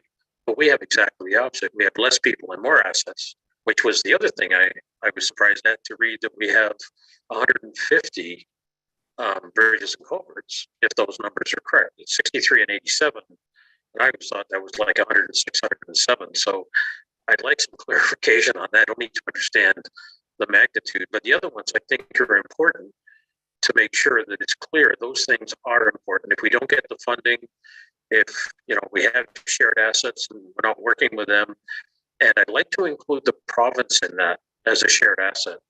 I've had a discussion with Ontario Infrastructure, and they were floored when I asked the question, do you actually have a plan that you put together with people that you share ownership with or responsibility for? And it took the person 5 minutes to respond face to face because he had to say no. They don't do that plan. So that's part of the problem. We have to beg for money to fix their asset. It's really kind of interesting that that's there. That's a factor that Garifraxa Bridge, for example, and Garifraxa Road would fall into that perfectly. So those are all factors of influence, and that was really the enlightening part, from the plan to see that, they're mentioned in the body but not up front. So I'll share that with the group. And just so Councillor Hutchinson knows, I also had the same problem with the plan, but I must have realized it a few hours early. So thank you very much, though, for staff for getting that to me. Thank you. Do you have a response to the comments raised? Yes, through you, Madam Mayor. I don't think there was any real response. We'll add those in for future revisions. Okay. It's a eternally moving document, and we are continuing to refine our data. We used to have it housed in the OGRA, the Ontario Good Roads Municipal Data Works. They shut down that system in October, I believe it was, of last year. So then we had to find an alternate database to house our data in. So we've been working at making sure the assets are transferring and they're complete and accurate. So we will continue to refine some of that data as well as we keep moving forward and building in the rest of the asset details as well. This dealt with just the water, sewer, roads and bridges as the core assets, as what the province refers to. So there's a lot of work to keep it moving forward and to build on and keeping that, the more accurate our data gets, the more we can rely and refine those numbers in the future iterations of the plan as well. Thank you. Councillor Herger, please. Thank you. Through you to Director Mighton. I have a question about the, I'm on page 123. It talks about innovation, and the municipality shall create opportunities to make use of innovative technologies, services, and practices, particularly when doing so would utilize technology, technique, and practices developed in Ontario.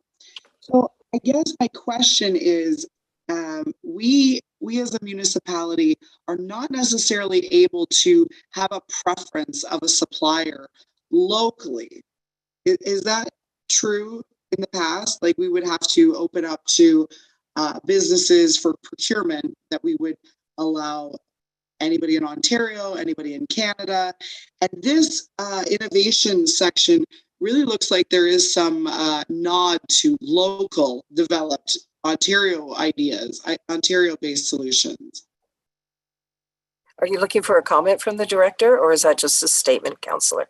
I am looking for a comment because I believe in the past we were not able to have any preference for local purchasing. Okay. So I'm curious if this allows an opportunity for local purchasing. Director Mighton. Yeah, through you, Madam Mayor. We still need to abide by all the purchasing policies that we have. It doesn't exclude us from innovative technologies and requiring, making, if that's a requirement that we want to move forward, is electronic vehicles. We don't have to buy diesel and gas. We could buy electric, and that's the stipulation of the future purchase. But we still need to have it open and transparent and competitive, and we cannot just say it, and you have to be local. That we can't do. Further question, when we're purchasing things, items, procurement, could there be a preference to this purchasing within Ontario even? Director? Like in a rubric of we're going to buy a fire truck or something, would there be a possible 5 marks you could have for an Ontario solution? No, we can't get into local. That's not a fair competitive advantage for whether local means West Grey, Grey County, Ontario. We can't exclude others that are willing to bid, and even internationally. And with the example of fire trucks, often those come from either the States or out West. They actually are not built, fewer, to my knowledge, built in Ontario anymore. So it is one of the purchasing requirements that we do need to abide by for under the Act. Okay, thank you. Councillor Shea. Thank you, Your Worship. I was pleased to see a reference to green infrastructure and natural assets in this report, Carrie. I know that there's people on the Sustainability Committee that are strong advocates of that, and we'll be glad to see that it's being factored into our decision making. In the section on resiliency, I wondered, will that be translated into things like upscaling? And I was imagining like the culvert that we recently did in Durham at Garafraxa. And I don't know if that culvert was replaced with a culvert of the same size or a culvert that was a little bit larger to enhance resiliency. And if this is part of the thinking that section of the report is meant to address. Director? Yes, through you, Madam Mayor. Certainly that's not my area of expertise, but it's that is the kind of sort of broader thinking I think that we're trying to get at, is to think of those kind of options when we're looking at whether it's the roads or the culverts or the physical electronic Zambonis or whatever it might be. But yeah, definitely that's I could see that being a part of the aspects that we're looking at as we try to build that resiliency into it. What does it mean? Look at it from all the different angles and different ways of looking at what we normally like for like. Well, maybe should we do it in slightly different way to try to build that in? So it's definitely something that will myself and everyone, I would think, will hopefully broaden our thinking on that as we move forward and build that into the plan. Thank you. Anything further, Councillor Hamilton? Thank you, Mayor Robinson. I did reach out to our director just a few hours ago, so I don't know that this was sufficient time. But Mayor Robinson, I read with interest Grey County's report about their infrastructure plan. And so I shared a question with our director about, I noted that Grey County has to make up for the infrastructure deficit for the funding, that they will be having a plan for a tax levy increase over so many years to make the plan be realized. And so I was asking our director if she had information about West Grey's financial numbers, and are taxes currently supporting this plan, or will we be anticipating the need to raise funds? And so if I might go back to the director and just see if she has information today or perhaps in the future. Thank you. Well, I appreciate that you gave the director a heads up on the inquiry. That certainly is always welcome. I would just put that forward. Over to you, Director. Yes, thank you. Through you, Madam Mayor. I didn't quite get a chance to refine the numbers as much as I would like. It was part of one of the suggestions from our original plan that the consultants had made, was introducing that sort of, some people call it that capital tax levy, or and at that point, the consultant was recommending about a 4% annual. We haven't probably gotten that far yet, but we've been building on it. But I will, for the next, I had mentioned to Councillor Hamilton when we were speaking, that I could bring back, try to get it another version. Like I said, this is a constantly moving target or moving document. This is not a static thing. We do need to have an approval in order to hit the timeline set by the province, but we can certainly have many iterations of it and keep moving it forward. So I can bring it back for July with some of that framework as far as where we're at today and the type we need to be building in. What is 1% of our tax levy now compared to what it was in our original plan? Where would we need to go? Sort of, there's been many factors, but also looking at how inflation has factored into the cost of items now. What it costs to build a bridge versus, then versus now has changed as well. So there's sort of a few moving pieces to it, but I can certainly bring that back for another sort of update or version 2.0 as we'll keep moving them forward. Okay. For July's meeting. Thank you. Anything further? No, I appreciate that. Thank you. It sounds very complex. So thank you. And I look forward to hearing more when you're ready. Thank you. Anything further, members of council? Seeing none, all those in favor indicate with a raised hand.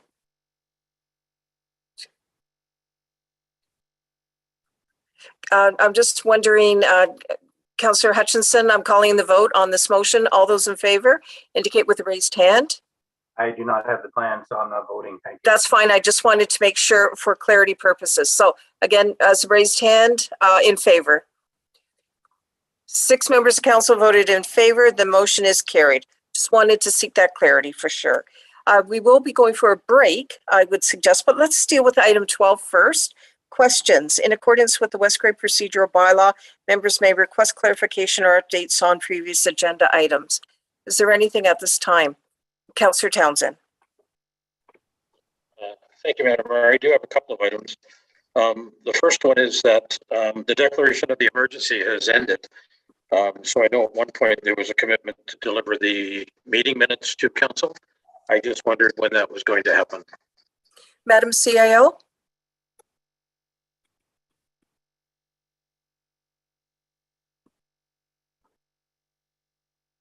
Thank you through you, Madam Mayor, to Councillor Townsend. I'll let the clerk assist me here. You will see a report coming from the CIO at the July meeting, which is the recap and the reporting out from the emergency, which is a requirement when the termination has been filed with the province. Genevieve, regarding the minutes, we are, I'll let you, Madam Mayor, if we can go to the clerk then. She's got a comment on that. Thank you. Clerk Sharback, please. Sure, through you, Mayor Robinson. The minutes do not instantly become public. So there was never a commitment to bring the minutes from the Emergency Management Committee meetings. However, the report out with such a lengthy 2-year-long emergency will certainly be a more robust report than other types of emergencies that you may have been part of in previous years, such as a tornado. So there will be a report out that I believe the CMC and the CAO will be combining their efforts on that report out. And that will cover an update on the whole process. And you said you had another question of with regard to item number 12. I do, thank you. It has to do with the request that council's made from time to time about getting financial statements where we can compare the actual to budget. And I just wondered, will we see the second quarter? Because I think that was the first time we were expecting it. And I ask now because we're not at the end of the second quarter. So I was hoping just to get the discussion clear before we got there, and then wonder, where is it? And I do know that there's a format that we could use because we get it, for other committees and boards like the library board. We can see that. So I thought that would be kind of neat, but that's a question. Director Mighton, please. Yes, through you, Madam Mayor. We're hoping to have it scheduled for the July 17th, if that's the meeting, the July meeting of council. Okay, super. Thank you very much. And my last one had to do with the Lance Bridge. And that is to say that the residents are happy that it's open. Two areas of concern. One is the repairing of the damage to the environment. There's still concern that hasn't happened. So they wonder what was going to happen there. And the other one is the fact that they believe that there was an agreement in the meetings with staff that the trucks would go south and not north, but trucks are going north. And they're finding that disturbing and troublesome. So the question that I was asked is, what is the time frame for getting that fixed? If there's a plan to get it fixed, which I hope there is. Okay, so I do see that Madam CAO has come on screen. I'm anticipating that you may have at least the initial response. Through you, Mayor Robinson. Thank you, Councillor Townsend, for that information. I don't see Director Glazier on the call, so I will take those two comments back and discuss with him. Of course, residents are more than welcome to send their observations to staff as well, because I wasn't aware of particularly the truck traffic, and I have no information on Enbridge's progress, but I will find out. So I appreciate that information. I do try to encourage residents to send in. They don't always do that. I want to make sure it's covered. So that's why I raised it myself. Thank you. Councillor Hutchinson. Thank you. Yeah, I have a question. It's sort of indirectly related to one of the port reports. Since we're talking about asset management, I was hoping the director could sort of give us an update on the construction, but maybe the CAO can do that. It's a bit of a mess around Durham right now with the bridge closed and Highway 6 closed. And if I have to go downtown, I have to go to Eckert's to get downtown. So I'm just curious, do we know when Highway 6 is going to be opened again? Like there's no sign saying the bridge is closed for the week. I know that it's signed, but Highway 6, I'm not sure. Do we have an update? Madam CAO. Thank you for the question, Councillor, through you, Mayor Robinson. I don't have a specific update on that Highway 6. You're right. The bridge, the downtown piece is just this week, but I don't know what the timeline is. I'll get those signs updated. Oh, maybe Director Mighton has information. Okay, Director Mighton. Yes, through you, Madam Mayor. I believe the work at the Durham Road and Highway 6 intersection will be completed this week as well. Then they'll move down further down Durham Road. So Durham Road will continue to be closed, but Highway 6 will be open. I believe the director was scheduling the construction of both the closure of the bridge and the closure of the Durham Road Highway 6 intersection to be closed at the same time for this week, and then it'll be open by the weekend. Yeah, I'm pretty sure the sign only says the bridge was closed, but anyways, it's a bit of a challenge getting around. But anyways, we will manage. Price of construction, I guess. Thank you. Thank you. And with that, Madam CAO, would there be communications through our communication vehicles so that citizens and motorists alike are aware of the closures and the routes? Absolutely, Mayor Robinson. I know some postings have been on the website and some social media announcements have gone out, but I will make sure that that we close the loop on this one. So Thank you. Thank you too. I'm not seeing any other questions. So I'm wondering, Council, would you like to take a break to 1:45? So take a break until 8:45 sharp, and then we'll just continue with what's left of the agenda. Okay, so everybody seems to be A-okay with that. Enjoy your 15-minute break. Just before we go, Councillor, I just want to let you know that your electronic hand is up. Enjoy. Please ensure that your audio and video is off.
Thank you very much. I'm calling the meeting back to order as it's 8:45. I just want to ensure, Corporate and Community Initiatives Officer, are we clear to begin so that we've got the recording?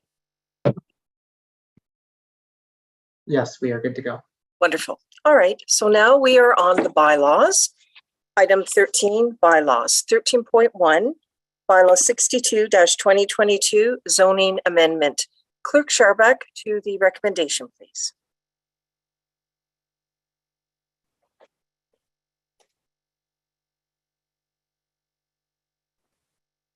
Sorry about that. Through you, Mayor Robinson, the recommendation is that bylaw 62-2022, being a bylaw to amend West Grey zoning bylaw 37-2006, be read a first, second, and third and final time. Is there a mover for this motion? Deputy Mayor, is there a seconder for this motion? Councillor Hergert. Questions? Seeing none, all those in favor indicate with a raised hand. 7 members of council voted in favor. The motion is carried. 13.2, bylaw 63-2022, zoning amendment. Clerk Scharbeck to the recommendation, please. Through you, the recommendation is that bylaw 63-2022, being a bylaw to amend West Grey zoning bylaw 37-2006, be read a first, second, and third and final time. Is there a mover for this motion? Councillor Townsend. Is there a seconder? Councillor Hutchinson. Questions on the motion? Councillor Hamilton. Thank you, Mayor Robinson. And I acknowledge I was regrets for the public meeting yesterday. So my apologies if perhaps this question was answered yesterday. And I did reach out to our planner earlier today, but just a few hours ago. So not that much time. But so my question to the planner, Planner Spencer, was in regards to the non-service agreement. And just to ensure I understand correctly, that West Grey is retaining, we're still owning that unopened baseline road. However, the property owners would use it for access to their property. That's my understanding. And I guess my question was about just liability and risks to West Grey, and if our legal team is involved in drafting that non-service agreement that's proposed with the owners. Thank you, Mayor Robinson. Planner Spencer, please. Thank you. And through you, Madam Mayor. So to answer your question, the non-service agreement actually provides to the municipality the loss of liability that would otherwise be incurred without the non-service agreement. Secondly, the non-service agreement is required because without it, a building permit cannot be issued for that particular property. So the owner essentially, through the agreement, which will be registered on title, will assume the liability for maintaining their property. As I said yesterday in your absence, you have to liken it to a long agricultural driveway, wherein they are responsible for maintaining the driveway for safe access for their own purposes. So if in the event of fire or any type of emergency service, the liability is on them and not the municipality. And your final question with respect to whether or not the agreement has been vetted through our lawyer, and in fact, it was written by our municipal solicitor. So they are comfortable with the agreement. I hope that satisfies your questions, but happy to clarify further. That does. Thank you very much. Thanks, Mayor Robinson. Thank you. Anything further, members of council? All right. All those in favor then indicate with a raised hand. 7 members of council voted in favor of this motion. The motion is carried. 13.3, bylaw 64-2022, confirming the proceedings of council. Clerk Scharbeck, please. The recommendation is that bylaw 64-2022, being a bylaw to confirm the proceedings of council, be read a first, second, and third and final time. Is there a mover for this motion? Councillor Hamilton. Is there a seconder for this motion? Deputy Mayor. Questions? All those in favor indicate with a raised hand. 7 members of council voted in favor of this motion. The motion is carried. Item 14, new business. For this particular agenda, it's an NA. Item 15, announcements. In accordance with the West Grey procedural bylaw, comments are not debatable, nor shall they introduce new business. Comments shall be limited to 5 minutes per member. I'll begin, and I will be brief. However, important announcements. Today, June 21st, is National Indigenous Peoples Day. This is a day for all Canadians to recognize and celebrate the unique heritage, diverse culture, and outstanding contributions of First Nations, Inuit, and Métis people. The Canadian Constitution recognizes these three groups as Aboriginal peoples, also known as Indigenous peoples. Although these groups share many similarities, they each have their own distinct heritage, language, cultural practices, and spiritual beliefs. In cooperation with Indigenous organizations, the Government of Canada chose June 21st, the summer solstice, for National Aboriginal Day, now known as National Indigenous Peoples Day. For generations, many Indigenous peoples and communities have celebrated their culture and heritage on or near this day due to the significance of summer solstice as the longest day of the year. And I do source and point the information to the Rural Ontario Municipal Association, where I derived this information. I also, at this time, wish to acknowledge and say thank you to our West Grey Fire and also to our West Grey Police Service. It's been very busy lately, and you keep our community safe, and thank you for that. It was also nice to be at the Optimist Club of Normanby Township's Mystery Dinner Theatre entitled The Empire Strikes Back. Very successful night. It was a wonderful gathering time. Just a wonderful night, lots of laughter and good food. I also just again want to acknowledge, as I did at the top of our meeting, the Wardens Forum was held last Thursday, where lower tier councils were invited. Grey County hosted the event. The theme focused on inclusion and diversity, and we certainly had a delegation earlier this evening that spoke to that quite articulately. The focus, again, inclusion and diversity and opportunities to create engaging inclusiveness in Grey County. So it was a most interesting evening. I believe that is all the announcements I have. Members of council, do you have any announcements? Councillor Shea. Thank you. I just wanted to remind people that Homecoming in Durham is coming up just a little over a week. Volunteers have been very active throughout the community, working on sprucing things up, organizing events, planting gardens.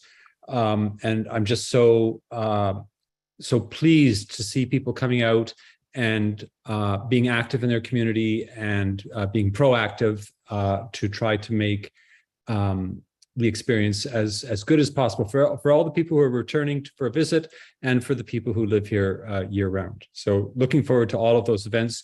There's calendars on the website. There's a huge calendar on the main street on Garifraxa on that hoarding, so you can just check that out. Thank you. Thank you. Councillor Townsend, then Councillor Hutchinson. Thank you, Madam Mayor. I'm going to supplement the statements that Councillor Shea just said, in the sense that it is a little over a week away. Everybody's excited about it. We can always use more volunteers, though, and don't hesitate to put your hand up or your name out there, make a phone call. The numbers are available on the website of who you can call, and the entire schedule, et cetera, is on the website. If you don't like the website, you can go to a fair number of businesses in town that have stacks of the actual magazines, and the centerfold is exactly what you'd expect it to be, the schedule, and easily to remove it if you want, save it for a souvenir. It's a job very, very well done, and I think with everything that's going on, it'll be absolutely excellent. I'd also like to say thank you to West Grey staff. They have stepped up. They've done a lot of cleanup in addition to the volunteers, and they're still doing it and still working with the Homecoming Committee to make sure that it is the best it can be. And we are looking forward to an extremely successful event. And there will still be dollars remaining that will allow us to contribute to the community in a way that's yet to be totally defined, but there are some ideas floating around. I won't share them right now because there's nothing definite, but I'm sure everyone will be happy. So thanks to everybody that has supported it. And like I said, I want to reach out to staff as well because they've been doing their part, and the support of council too. Thank you. Thank you. Councillor Hutchinson. Yeah, I'd just like to reiterate the thanks to all the volunteers, particularly the Gardens and Green Spaces garden volunteers in Durham have been doing a lot of work along with Public Works, help from Public Works, and so I'd just like to compliment them on that and look forward to a good homecoming weekend. Thanks. Thank you. Councillor Herger. I'm looking forward to everyone coming home and having a safe celebration for the homecoming as well. Happy Canada Day to everyone. And please keep your eyes open. There's going to be some more kids because it's summer season. So anyway, stay safe, West Craig. I'm not seeing any other member of council. So thank you for all the announcements. Oh, Deputy Mayor, please go ahead. Thank you, Mayor Robinson. Yeah, a couple of the points have already covered. I just want to announce that anybody that is interested in golfing, the West Grey Minor Hockey has selected their date. It will be September the 10th. You just go onto the West Grey Minor Hockey website. All the information should be up there shortly, so I'm sure they'll be looking for teams and sponsors. Thank you. Thank you. Excellent announcements, members of council. So we're now going to move into an in-camera. At this time, that was identified at the beginning of the meeting by Madam CAO. So I would like Madam Clerk to provide the recommendation, and then I will look for a mover and seconder to go in camera.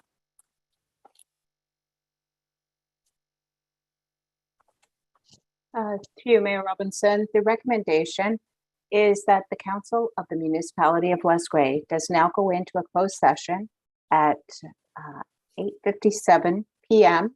with the CAO, Director of Finance Treasurer, and Director of Legislation Clerk for the purpose of addressing personal matters about an identifiable individual, including municipal or local board employees. Is there a mover for this motion? Councillor Hamilton and Deputy Mayor as the seconder. Questions to the motion? All those in favor indicate with a raised hand. 7 members of council voted in favor. The motion is carried. We will now proceed into a closed session.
I am just going to confirm we have all members of council. One moment.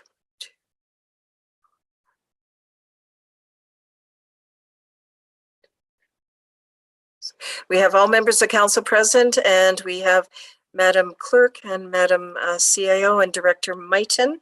All right, so this would be item 16 was the in camera. This would be item 17, which is the report out from the mayor. I will say, and I would like to report that in closed session, council addressed matters pertaining to and address matters of a personal matter about an identifiable individual. Council provided direction to staff to submit a nomination to MP Alex Ruff's office for a nomination of the Platinum Jubilee pin or coin acknowledgement.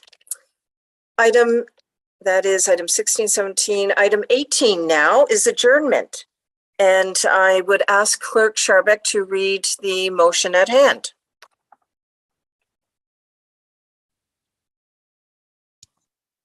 Through you, Mayor, the recommendation is that we do now adjourn at 9:10 p.m. to meet again on July 12th, 2022 at the call of the chair. I'm looking for a mover of the motion, and that would be Councillor Hergert. And is there a seconder for this motion? Councillor Townsend. All those in favor indicate with a raised hand. 7 members of council voted in favor of this motion. The motion is carried. Thank you for a wonderful, productive meeting. Have a wonderful evening. Good night.